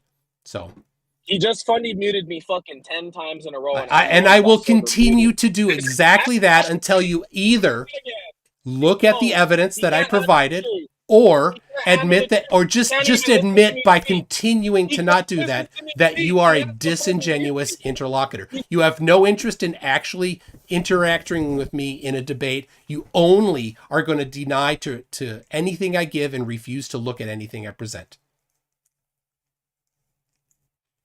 So, Mr. Projection, thank you very much. Does anybody else have something? Because when you ask for something and I give it to you, you now have the onus of looking at it. Well, I thought I heard him ask you for proof that the Earth is a shape, and then you said, "Here's a force." Yeah, I went through the process. Shape, though. Exactly. Yeah, I went through the process, and that brings us to that specific thing. So, and he got hung up on step 1 and refused to look at step 1, right? Yeah, I mean, you could have shapes like on a flat Earth, right? Or you can't have shapes on a flat Earth. Well, a flat Earth would collapse into a sphere because mass attracts mass. No, not if math didn't work like that. Well, show how it works. That's all. Into a sphere. Okay. Show how it works. You want me to show you how flat things turn into spheres? If mass does not attract mass, as I have shown and provided evidence for, then the onus is on you. Then you have the burden of proof then to show where it's wrong. I mean, it could a mass can attract mass if you wanted to. I mean, that doesn't prove a globe. I mean, a globe is a shape. It's not a mass. It's not a sphere. It's not a force, right? I mean, a globe is a sphere, and it's not a force, right? I'm standing next to a piece of gravel. The piece of gravel doesn't just start orbiting me as it should, according to globe mass. No, it should not. In fact, it should not. Because there's multiple forces acting simultaneously on Why are you talking about gravity if you can't even tell me how much gravity we're dealing with here? Oh my gosh, Sin Cleanser. You are. I just want to. I love how. I don't even want to get I love how hard you poe. Carry on, boys. You poe so hard. Even if there was an amount of gravity. Oh my gosh! You could tell me how keep much. Poeing. Keep poeing, Sin Cleanser. Oh my gosh! Depends on the volume. You know what? Honest men can answer honest questions. And you haven't asked an honest question yet. You have not asked an honest question yet. If there's an amount of gravity, I want to know what how much are we dealing with here? I already answered it. What do we got here? What are we working with? I already do all the functions, square the pies, do whatever you need to do. Oh my Let's gosh! Get down to the nitty gritty. Sin Cleanser, what is your favorite Between kind? 1 and 2. Hold on, maybe. Sin Cleanser. What is your favorite square pie? Do you like pumpkin pie, square pies, or do you like I like sweet potato square pies myself. I am not going to talk about this. This is hey, Sin Cleanser, how much velocity do you have in your pocket? This is you know why you're doing this? Because you don't know how much gravity we have. Very good, Eric Burns. I don't think you know how much gravity is even out there. I've had Globers tell me that there is limitless amounts of gravity. Sin Cleanser, and I'm compelled to, I'd have to think about that. I have a question for you, Sin Cleanser. Is 10 to the Actually, negative... no, I don't answer questions. I know. Is 10 to the negative 17 a positive or a negative number? I'm not the one that's going to be... I don't answer questions. That's my Fifth Amendment right as an American. I don't have to answer Globers. All right, then move along, son. No. Move along. But I want Move along, son. Let the record show that the record shows that you haven't asked a serious question yet, Sin Cleanser, and you're poeing hard. The record sees it. The record see. Hey, Pad the Chat says that you're the greatest poe of all time. Quoth the Raven. Well, you know what they're gonna tell. You know what they might call me. They say you're crazy. They might the last say time I'm a troll. tried to answer a question, he got demolished by me. So there's that. Well, dude, I'm asking anybody. I'm going everywhere I can. Yes, he wants to know what's the velocity. What's the velocity of your pocket? You can't answer. He wants to know how many kilometers per hour is in a guy liter. Can't answer. Nobody can answer this shit. I'm sorry, I didn't want to. Nobody can answer this stuff. How many kilometers per hour is in a liter? I gotta know that, Sin Cleanser. Dude, I don't answer these I questions. I'm know. Not your guy. You got the wrong guy. If you think I'm gonna answer questions, you got the wrong guy. Exactly. I'm the one asking the questions here, and you guys can't answer it. Yeah, poe along. It is what it is. Charlie Welch says acting stupid is infinitely worse than being stupid. Hey, Charlie Welch, he can do both. Let him do both. I'll give you. Okay, see that formula in chat? This guy, Lightbringer, just posted. Yes. Can you run the numbers for me and tell me how much we're dealing with here? I already did. No. I did already. I gave exactly what you wanted. You really made an honest try, but it's just not good enough.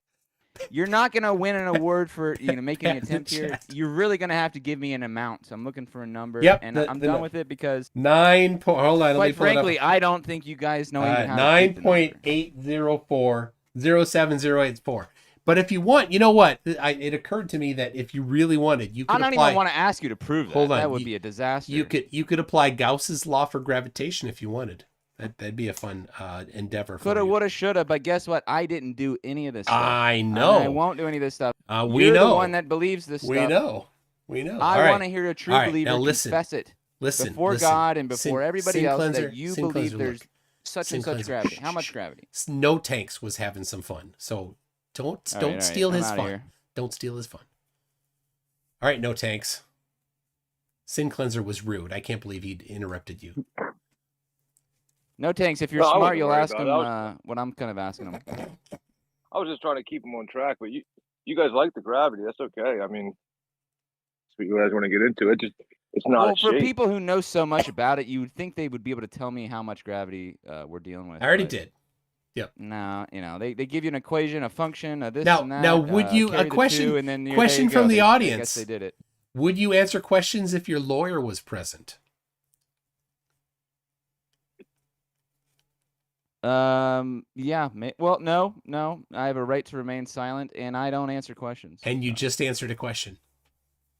Well, see, that's what you guys See, did. You I have tricked to be you into tricky. I have to tricked be you into answering a deceptive. question. You have to do everything in your ability to try to trick me into doing and something I don't want to do. Stayer says but this, that's what Globers Glober's have really to good do at because tricks it's and almost magic required that goes. they be sneaky and hey, hold on, tricky listen, about this listen. stuff. We have Stayer in the audience says this sink cleanser character is busted, so fake.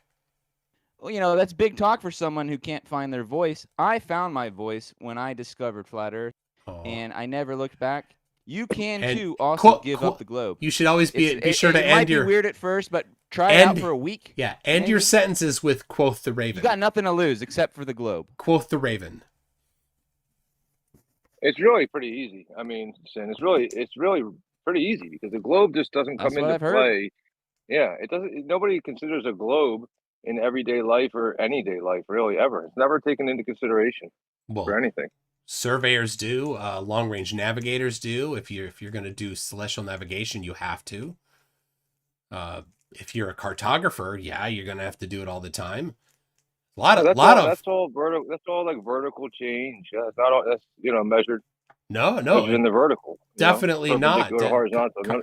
Cartographers absolutely need to deal with that when they're making a map. They need to apply the correct projection. They have to take the curvature of the Earth into account. Yeah, it's like before you came here, somebody was telling me that these satellites prove that the Earth is a globe because they're always at the same distance above the surface of the Earth as they orbit. Okay. I thought that was weird. Why? I was like, you got to ask somebody like McToon. He's probably not going to agree with you. Why is that a problem? I mean, is that the case? Concentric circles. Yeah, well, they're very slightly elliptic, but for most calculations, you can treat them as circles.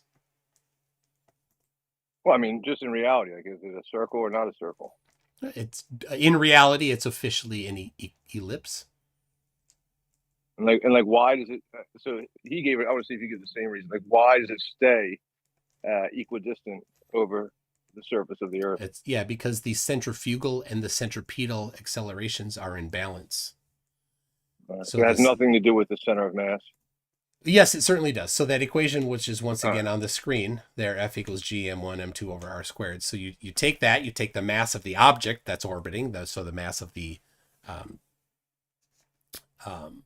satellite, right? And that will give you the force, right? Then you do the same thing and so that's going to be your centripetal force, and then you take the radius, the elevation of the orbit that you want to do, and you plug it into the centripetal force equation, and then you solve for the radius so that you know how high that orbit needs to be.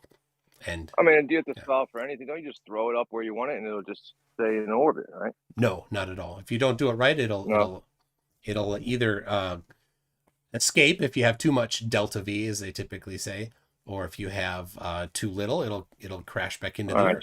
So once you match that speed, right, that you're saying, right, once you get the speed matched up, it'll stay right there in that perfect circle. Ellipse. But yes, yeah. Once you get it there, right. and of course, if it's far enough away that it's not getting a little bit of drag from the air.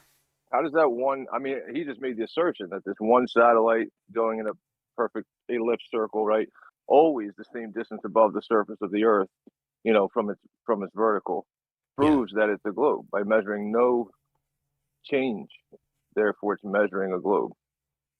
Well, I don't know if you're quite explaining his point exactly, but I can see maybe where he's what the idea is. So yeah, if you were to measure the elevation of a satellite, and measure it multiple times, and you got a consistent answer, that would certainly tell an awful lot about what it's doing. Yeah, so I mean, don't know. wave. I don't know how anything could be in orbit on flat Earth. How any of that might work at all. There's forces at play. Why would the moon not crash into the flat Earth? Right? The moon crash into the Earth? Yeah, take the flat Earth, right? Put the moon up above it. Why would it not just crash into the Earth? What makes it stay up there? I mean, what's the moon? I mean, what is the moon? Why would it crash into the Earth? Because something is causing everything to accelerate downwards, right? You drop something, it goes down. The moon is above the Earth, or for flat Earth, the moon is somewhere up there. Why doesn't it just get pulled into the flat Earth like when you drop a pencil? I don't see. I mean, you drop pencils, you drop all these things. People don't like it, right? But I don't really observe anything in nature like falling down. I see everything just goes up, like, So I don't see a lot of things falling down. So in nature. if somebody drops something off a building like a big brick, it goes up. No, they somehow got up there, right? But like a tree or anything in nature, I don't see it just going down unless it was, unless it first went up. So the tree brought the brick up. If you put the brick in the tree and it grew up, it would have brought the brick up. Okay, but why do you keep saying? If you carry the brick up, then you carry the brick up. Yeah. Okay, but then it doesn't go down. You think when you hold it over the edge and it won't go down? You say it can go back down if you remove the tree. Sure. Yeah, but just in nature, these things don't naturally just go down. Nothing. I don't see things going down. You do, maybe. I don't. I mean, I get. You see. I mean, I've dropped things. The cloud, the rain will come down, but I don't see definitely dropped many things just going down, and they fall. Definitely, they definitely. Yeah, if you fell. drop something, it falls. Yeah. Yeah, and then today it rained a little bit. Those raindrops came down. Rain came down. So, but in your world, rain goes up. Like what goes up must come down, right? And it goes up and then it comes down. Yeah, I get it. Okay, you're saying everything's coming down all the time. Well, it's accelerated down. Yeah, everything is accelerated down. That's what you're saying. Yeah. Yeah, against the that's what you're saying. Yeah. But I don't. Gravity pulls everything down. Things going up. Yeah, the acceleration due to gravity pulls everything down. So I see things accelerating up naturally though, without me putting any kind of work into it. Where? How? I don't. With no work. Trees, like the air that's made at the ground level goes up, right? All the oxygen, carbon, whatever we breathe in. Air is made. It all goes up. Wait, what air is made at the ground level? All air, yeah. What? Give me the process there. Oxygen, carbon dioxide. Yeah, give me the process. At ground level and goes up. Nothing goes. It's not like it's made up in the sky and falls down, right? I'm sorry. I maybe wasn't clear enough. Your answer was oxygen. I'm asking, how is the oxygen made that you're talking about that gets made? Humans breathing it in and out. Let's say it's a human, breathing in oxygen and then breathing out carbon dioxide at ground level. But that wasn't manufactured, right? That was oxygen that was in existence before. It was brought into the human's body. The human added some carbon and then exhaled the carbon. So there was nothing made or destroyed or created in that process. There's the amount of oxygen that was there before is the same amount as the oxygen that's there after. Listen, I'm talking about all these gases are made here at ground level where we are. Right? But you didn't. If you want to talk about factories, okay. But I'm asking you. I'm asking where they're made. Wait, I'm just tell me the process by which they are made. A tree. A tree what? And a human. A tree like what? A human's just sitting next to a tree. Okay. And they're making natural gases that are going up. I mean, certainly if you have enough frijoles, you'll make some natural gases. But you're not actually making oxygen or making carbon dioxide. You're just converting it from one to another. The same amount exists before and after these processes. That's cool. So did it come from somewhere up high and then we pulled it down, or is it starting here at the surface? It's all over the place. None of it was made. You said something was made. I'm just asking for where it's made. Instead of made. Where it's made. Well, what word do you want to use instead of made? Well, you have described some metabolic processes. You haven't described something being manufactured or made or something that didn't exist before that now has started existing. No, right. I'm not talking. I'm talking about in nature, right? Without me doing anything. Uh-huh. I'm just sitting, you know, at a lake. It's got a lot of trees and animals running around. Yeah. All these natural gases are made right there at the ground level, and they go up. But what's the process by which they're made? So far, you've only described the metabolic processes by how they're converted from one to another, but not how they're made. Yeah, so I mean that's something that you're going to have to, I guess, figure out and deal with. No, it's your claim. It's your claim, something else, not mine. You're claiming. You're claiming that things are being manufactured. So listen, if you don't get it, it's okay. No, I absolutely get it. I absolutely get that oxygen is not manufactured. That in fact the oxygen that is output from a tree was actually there before, and there isn't any change in the quantity of oxygen. Yeah. Was it? Okay. So I mean, like when you look down on the earth and like high up, is there a bunch of like, you know, gases up high with you in like an airplane or something? Yes. They're all up there, and yeah, there's lots down? There's lots of air. I'm just trying to figure that out. There's lots of air up high too. Yeah. So what's making all the air up there and pulling it down to the ground? Nothing is manufacturing new air up there. The amount of air that was up there was about the same amount of air that was there 10 minutes ago. Right. So nothing's pulling it down then. Okay. Cool. No, it's being pulled down. Definitely pulled down. It is. Yeah, there's an acceleration downward. But not in 10 minutes.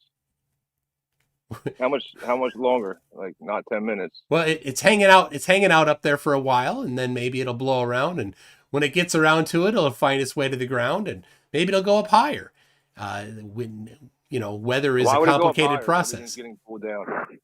Well, everything is accelerated downwards, and that's why there's a varying magnitude to the pressure. Like when you say everything, like so the gases they're accelerating down. Why do they keep going up? Why is everything in nature going up? They're not. Why do you keep saying that? This is quite silly. I mean, point to something for me. Just do me a favor. Point to something in nature. A brick. That doesn't go up. A brick. A rock. In nature. A rock. A rock in nature. Okay. Yeah, an airplane that when you turn off the engines, it goes down. An airplane in nature now. Yeah. Okay. Yes. Like are these is it like a field of airplanes that people are growing? No, everything, airplanes are part of nature. They are now. Oh, okay. Yes. And they got up there how? How they got up there and then they're getting pulled down. Yeah, they got up there. To put it up. Yeah. They got up there because forces were applied to it. Yeah. Okay. So you put it up there and then it went back down where it came from. So and that tells you something? Yeah, because gravity is pulling it back down. Pulling it back down where it came from. Yeah, so multiple forces exist simultaneously. So the airplane had forces acting upon it to get it up at high elevation.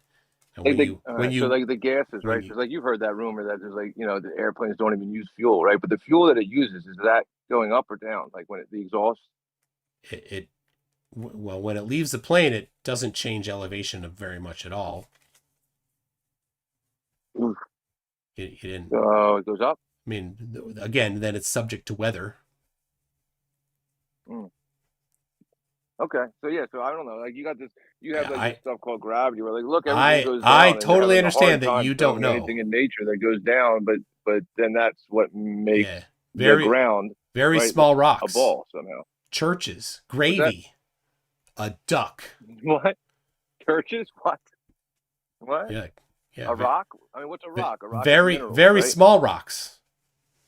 Okay. Great gravy. Great gravy. Is that tells you that the Earth is a shape now? Is that what's going on? A duck. Gravy? Yes. So I mean, so it's just strange to think these things, right? Just because you have like energy and you have like a 2 points, and then between the 2 points is a center, right? Like equipotential, like of energy. Therefore, the Earth must be a shape. It's weird to think that way. Dude, you can't play dumb and then use the word equipotential. Right? Somebody might think that you aren't poing hard enough if you say equipotential. I'm not worried about that. It's just weird that when somebody says, "Hey, show me a shape," you're like, "Check out this force." It's weird. Well, that was one step of a multi-step process. There's just no need. It's a shape. You don't need forces for a shape. What? Right? Like if you were going I to can go measure good. curvature. Don't right, tell me of this, what I can and cannot do when I rock. All right. with a rock. Don't tell me what I can and cannot do when I rock. When you rock. Yeah. Yes, when I Is rock. this like what you and Jason were talking about earlier? Much earlier. I'm rocking right now. And he showed you how to make it. I bet. I rocked it out by using a multi-step process by first starting with the law of gravitational attraction, which brought us through something. I didn't say it, but it's the potato radius, by the way, one of my favorite terms in science. And then that brings us to the shape of the Earth. Yep. Yeah, so that's what the guy was saying earlier. He was saying these satellites in orbit, they stay equidistant from the center of mass of the Earth, right? Yes. Therefore, they never rise or fall in elevation, right? And I asked him, I said, well, what happens when you go over a mountain or a whole mountain range? So that it just stays equal from the center of the planet of the mass. That is Earth. a fantastic question. And I'll only give you just a passing answer because PhD Tony will give such a better answer, but I'll just say that there is a pair of satellites orbiting the Earth, and they use laser ranging to identify how far they are from each other. And as they orbit, their orbit very slightly increases and decreases due to the varying gravitational field of the Earth, like over a mountain or over some sort of a gravitational, lower area where there's less mass in a certain area. They're going to change how fast they orbit. And PhD Tony uses the data from these satellites to identify mineral deposits. So anyway, that's all. I don't want to take away his amazing understanding of that topic. I looked into that a little bit. How they claim to use the density they detect for density to find minerals in the ground. Yeah, not so much with satellites, but yep. But yeah, so then you would have to agree that these satellites then, right? Because if there's a mountain range on one side of this sphere, right, that would change now the center of this sphere. So there's no way that these satellites could just be going in perfect concentric circles. Well, they'd have to have like I already told you that they're not perfect concentric circles, didn't I? That was early on in our conversation. I said they're elliptical. Yeah, couldn't even be a perfect ellipse. Yeah, and of course, yeah, you're correct. They're not perfect ellipses. Yeah, nothing in meat space is perfect. I mean, it would have to be constantly changing in elevation, up, down, every valley, every rock, changing the center of mass all the time. And as I referenced already, these two satellites that are orbiting and they're doing laser ranging between them do exactly as you very wisely identified. It will affect their orbit, and they use the distance between these two satellites to the varying distance between them to map out the gravitational field of the Earth. Yeah, I mean, it's a cool story. Yeah, I mean, you don't know much about. You came up with this idea, and it's a great idea, and somebody has already put it into practice. So, you're talking about the distance between two things up in the sky, right? Like that's okay, but it's not the same thing as having a different elevation, from the ground. I mean, it could translate, but it's not the same thing. What's not the same thing? Elevation from the ground and then distance apart in the sky. Not always. No, it's not. It's not the same thing. No, but they are definitely related. Yeah. I mean, that's what you're claiming, as you claim you don't know much about it. I don't know how you're saying that. I'm not found what gold in the ground. Don't confuse my response. PhD Tony is significantly more well versed on this particular topic, and so I just am deferring to him. But we've already established that he'll be in here later. So if you want to talk to him later about it, absolutely. I think he'll be happy to talk to you about it when we close up the kind of structured part of this discussion. Oh, sure. Yeah, no problem. I just wasn't sure if these were all the things like just like things up in the sky that told you that the ground was curving at a certain rate. Like how much curvature is there in a hill? I don't know, right? But well, that's topography. That's different than curve. There's no earth curve within a hill. I didn't say that. I said that in a hill, it's topography that you're looking at, right? And not right. So where do you measure the earth from? Not the top. Where do you measure the earth from? Where did you measure the earth to be curving? Not the top. Not the top.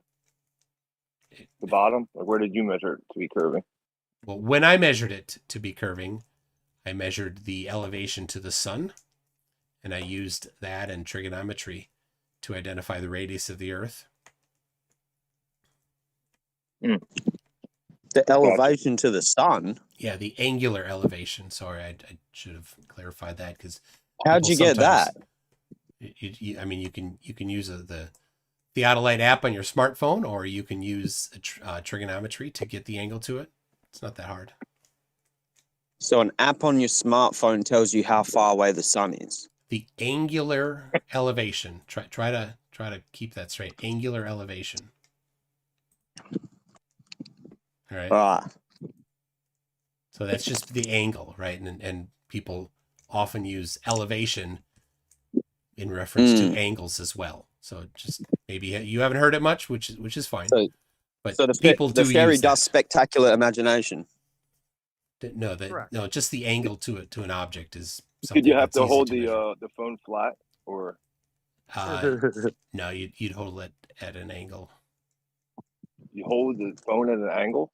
Yeah, to measure the angle. Wow. Okay. And that's how you know the Earth is a shape. That's one of the ways. Yeah. So you didn't measure the ground or anything. You just look up at the fucking sky. Well, I mean, it's one of many ways to do it. Yeah.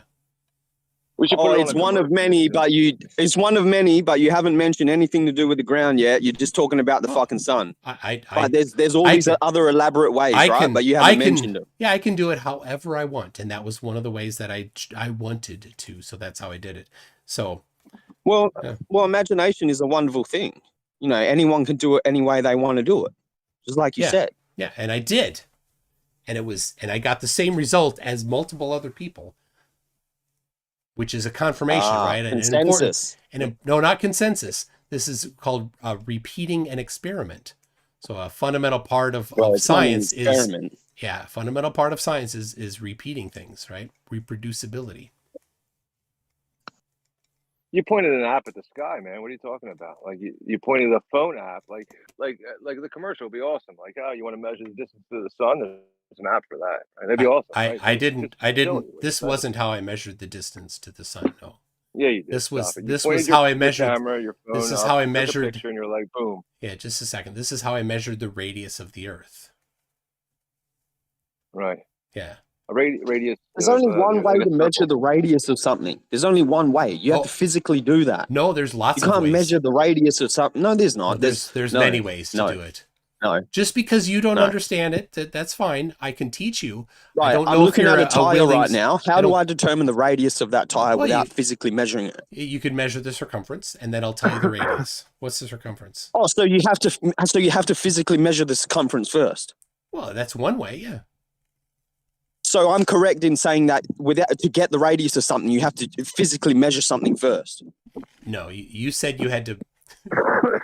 You were being very specific. Hold on a sec. Don't fumble. Yeah. So basically, I said there's only one way to get the radius of something. You have to physically measure it. You say no. Oh no. You say in order to get the radius, I can physically measure the circumference first and then extrapolate the radius. Right. No, I was so giving where's you the physical measure? Where's the physical circumference first?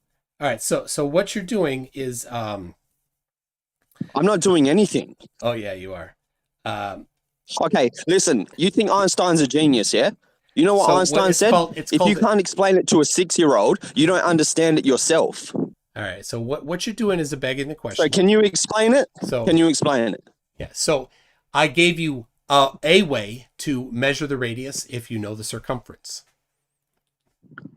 Right? I told you that you can't. I said that's a false claim. In order to get the radius, there's only one way. You need to physically measure it. Yeah. So I'll explain to you how I did it. So I measured the angle to the sun, and I used that angle with the Eratosthenes type trigonometry to measure then the radius of the Earth. Multiple people did it on the same day, and we all got the same value. Right. So yeah. So you looked up at the sun. Yes. Yeah, Let me just clarify. Yep. You looked at the sun, and then you imagined some bullshit. No. You made up a few things along the way, and then you supported that with a claim. No. There was no imagining. No.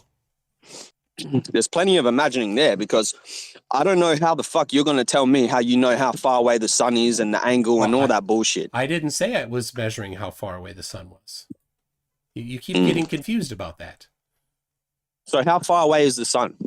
Different thing. I didn't, in this particular experiment, okay, yeah. I did not measure the distance to the sun. I was measuring. So you don't know the distance to the sun? Well, I do, but I was measuring the radius of the Earth. It's a different topic. So once we're done with this topic, I'll be glad to move on to another topic. How did you calculate or minimize the what appears to be the vertical drop due to perspective? How do you eliminate that from your angle measurement? The vertical drop. Well, the vertical drop due to perspective is exactly what I was using. It was an application of perspective in order to measure the radius of the Earth.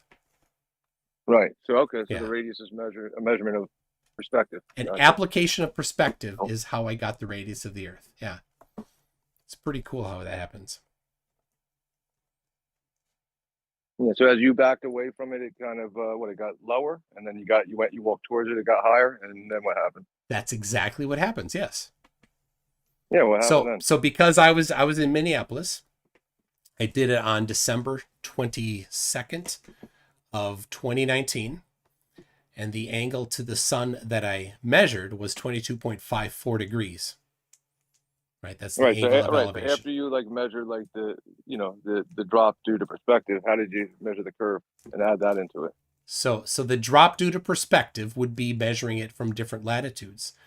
So a friend of mine measured it from, so I was at 45 degrees north latitude. A friend of mine measured it at 31.35 degrees latitude, and he got an angle of elevation of the sun of 36.226 degrees. So there's your difference in the elevation of the sun due to perspective. Right? So then what we did is we used the that particular angle, two different locations. There's actually a third in this particular on this particular day, and all of us got a 6,400 and about 70 kilometers as the radius of the Earth. As the distance to each other.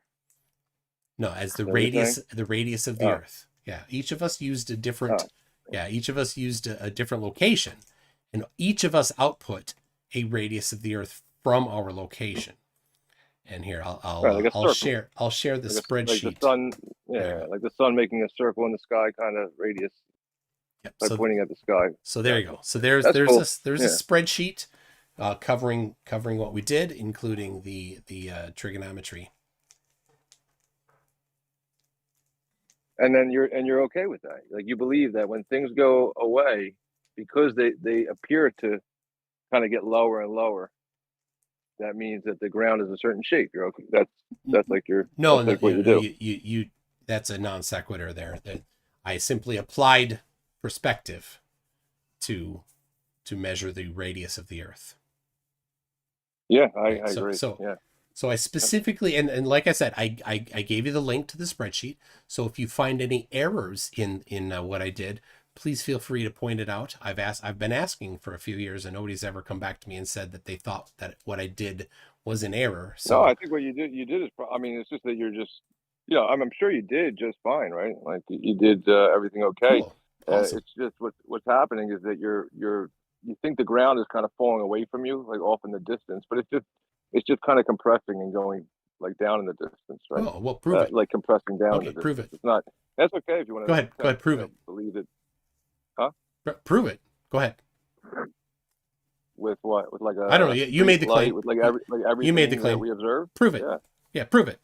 Go ahead, prove it. All right. So if I go ahead, so prove if it. I get a show the measurements. Prove it.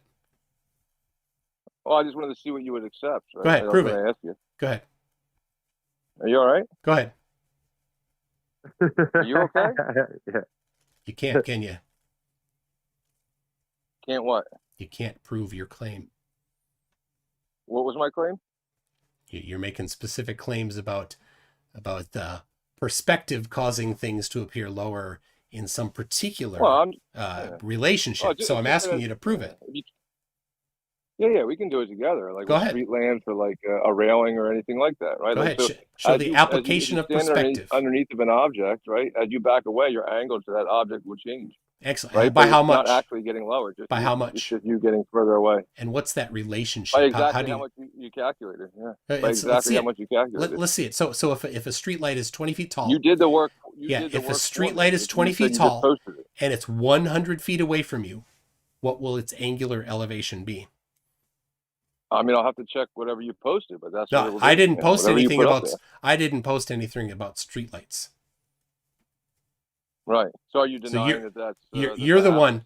You're the one making the claims about streetlights, and that they somehow reduce an angular elevation at some particular relationship. So I'm asking you, what is that relationship, and how did you prove it? Well, we can test it. Do you want to test it? Yeah, go ahead. So at 100 feet away, what will the angular elevation be of the streetlight if it's 20 feet tall? Will it be higher or lower or the same? Will it still be the same? I'm just asking. Go ahead. Yeah, it'll be lower. Yeah. How much? It'll be lower. By how much? It'll be lower? By how much? Doesn't matter how much yet. Yeah. It doesn't matter by how much yet. This is just a theory that as I move away from it at the same elevation, it'll appear lower.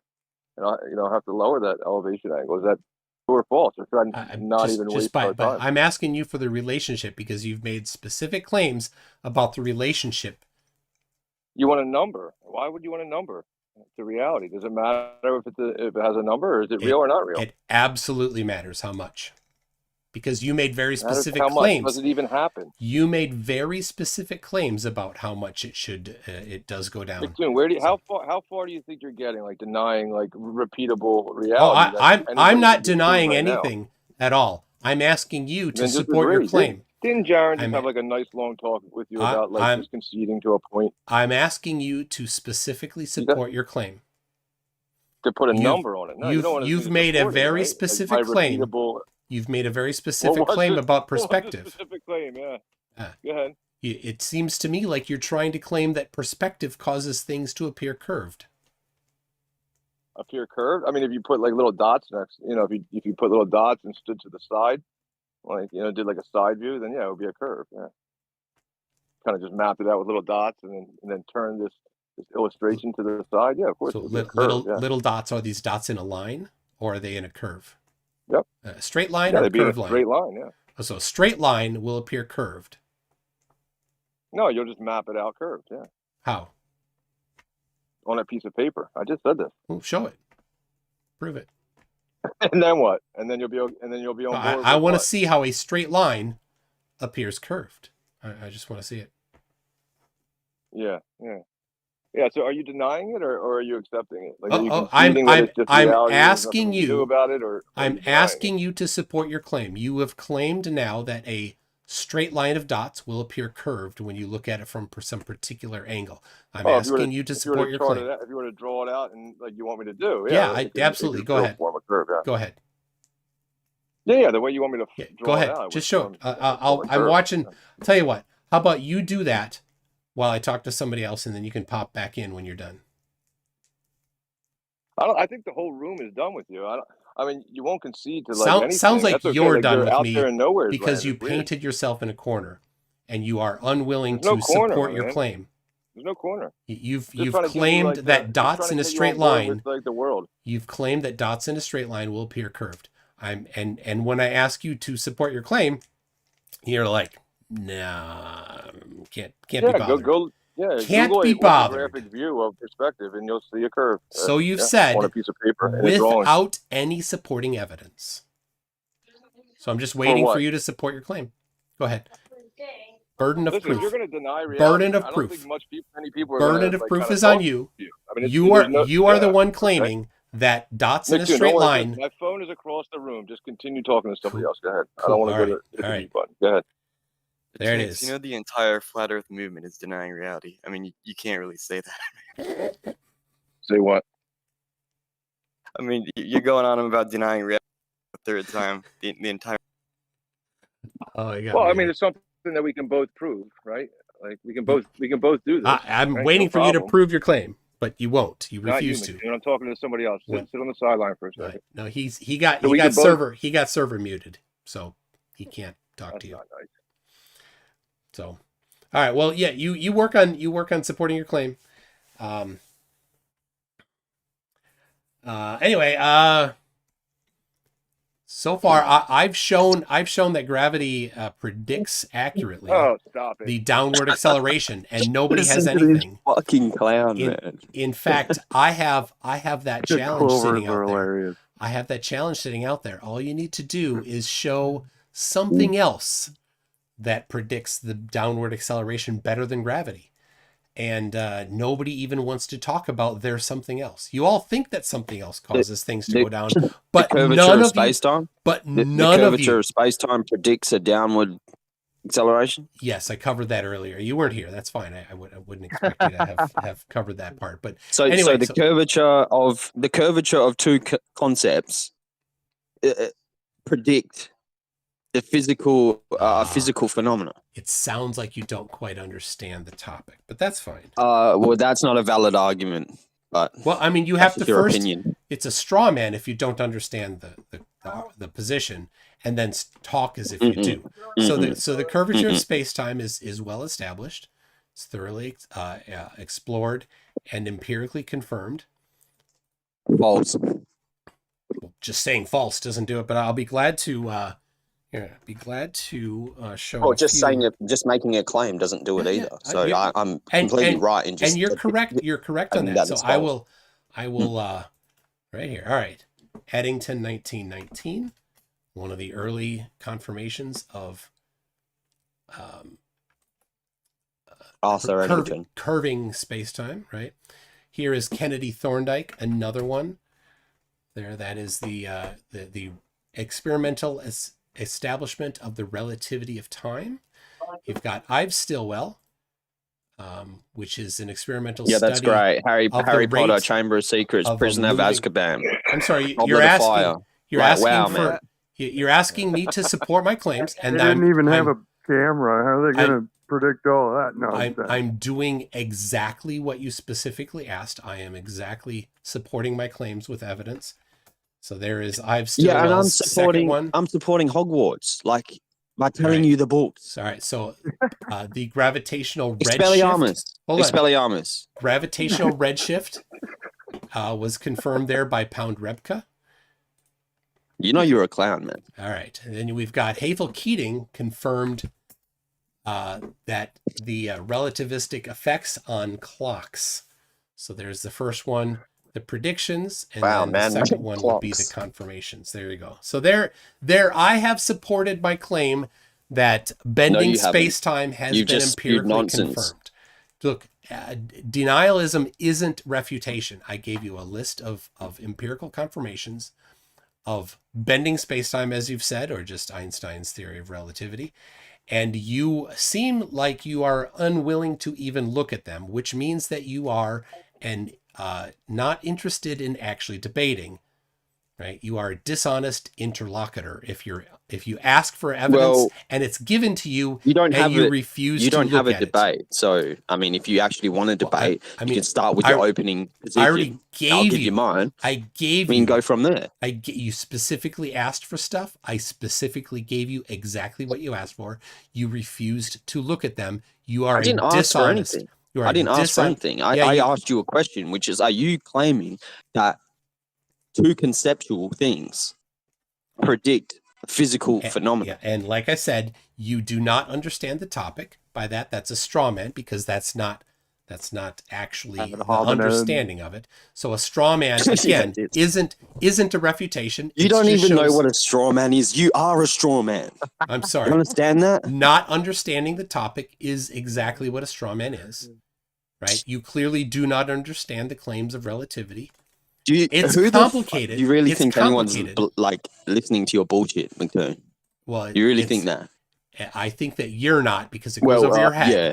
It definitely is something that you can't quite grasp. That's fine. Relativity is a complicated concept, but I suggest that you either get yourself familiarized with it or don't bring it up, because you are in no position to discuss assumptions and accusations at the same time, because you do not understand the topic. And the way that you ask the question makes it very clear that you don't understand the topic. That's your assumption. No, that's very clear to everybody that does understand the topic. Don't speak for everybody. You can speak for yourself. That's it. I will gladly. Would anyone here would anyone like to hear put their hand up and agree with what McToon just said? Yes, sir. I agree. Yeah, I agree. Well, I think he can do better. I'll be honest with you. I think he can put a little bit more effort into it. Personally, I agree. Yeah, absolutely agree. Wow, that didn't take long. He's absolutely got this down nicely. Well, if you expect him to put effort into it, you should put some of his as well. There's no requirement that we do anything other than ask you guys why you're telling us this stuff. Well, you could put some effort into listening. Yeah. Poll-alongs. Situation, boys. You guys are claiming these things, and you're asking why we don't accept them. I don't know why you guys are telling us these stuff, but you guys seem pretty convinced, and you're not convincing my Australian friend here in any way, shape, or form. I'm not trying to. I'm not trying to convince him. The effort, Sin Cleanser. Be very clear on this. Hold on. I'm not trying to convince him. I'm trying to embarrass him in front of people. That's what I'm doing. That's not what you should be doing. I think you have an opportunity to really do some good here, and that shouldn't be your motivation for this. I think you don't want to create flat earthers incidentally. You know what I mean? Or do you? I don't want to tell you what to do, but you might be creating flat earthers. What I definitely have done is shown that flat earthers are unwilling to look at evidence. That's a claim. Yeah. You just keep claiming that, well, like you just. Let's definitely not stereotype anybody. Definitely prove me wrong by looking at the evidence that I provide. Here you go. I'll do it. Here's the Hateful Keating prediction. Gravity is not a shape, McToon. Just get over it, man. Here's the Hateful Keating prediction. You're gonna have to concede gravity. There's no really a shape. And here is there's no proving. Here is hold on a sec. There's no proving or disproving involved. It was never proven in the first place, right? We debunk you because we expose the falseness and hollowness of your ideas and beliefs. That's all they are. All you've done is refuse to look at the evidence. You can't refute evidence by not looking at it. All that you do by not looking at evidence, you haven't demonstrated anything that you're talking about, and then you claim that you have, and you say, you don't look into the bullshit Harry Potter books that I read, so therefore you don't understand it. We've all read it. We all understand what the fuck your claim is. You haven't it's never been demonstrated. So we keep asking you to demonstrate it. You never do that, and then you keep saying it's been demonstrated. What I did, I just gave you the link to the study that you didn't look at. You haven't read it. You gave me a link. What are you demonstrating by giving me a link? So, well, you said without evidence that So what you're doing is you're sharing your links, right? And you're asking me to believe the same thing that you believe in. No. What I'm doing is I'm giving you evidence and giving you an opportunity to be honest and look at it, or to show the world that flat earthers are dishonest and refuse to look at evidence that is disconfirming of their dirt pizza. And that's what you've done. No, nobody thinks we live on a dirt pizza. Yeah, like nobody thinks there's no depth except for the globe. The globe believes there's no depth. That we live on this 2D globe, right? Don't have a model at all. Satellites that you don't have a map. You don't have an explanation for the downward acceleration, dude. You don't have anything. So there's no possibility of strawmanning the flat Earth model because there is no flat Earth model to strawman. Wait, are you no one claimed there was a model? Exactly. Airplanes fly. So there is no strawmanning possible of the flat Earth model. It's just something to be laughed at. That's what it is. That's what I'm doing here. I'm here to give a chance to people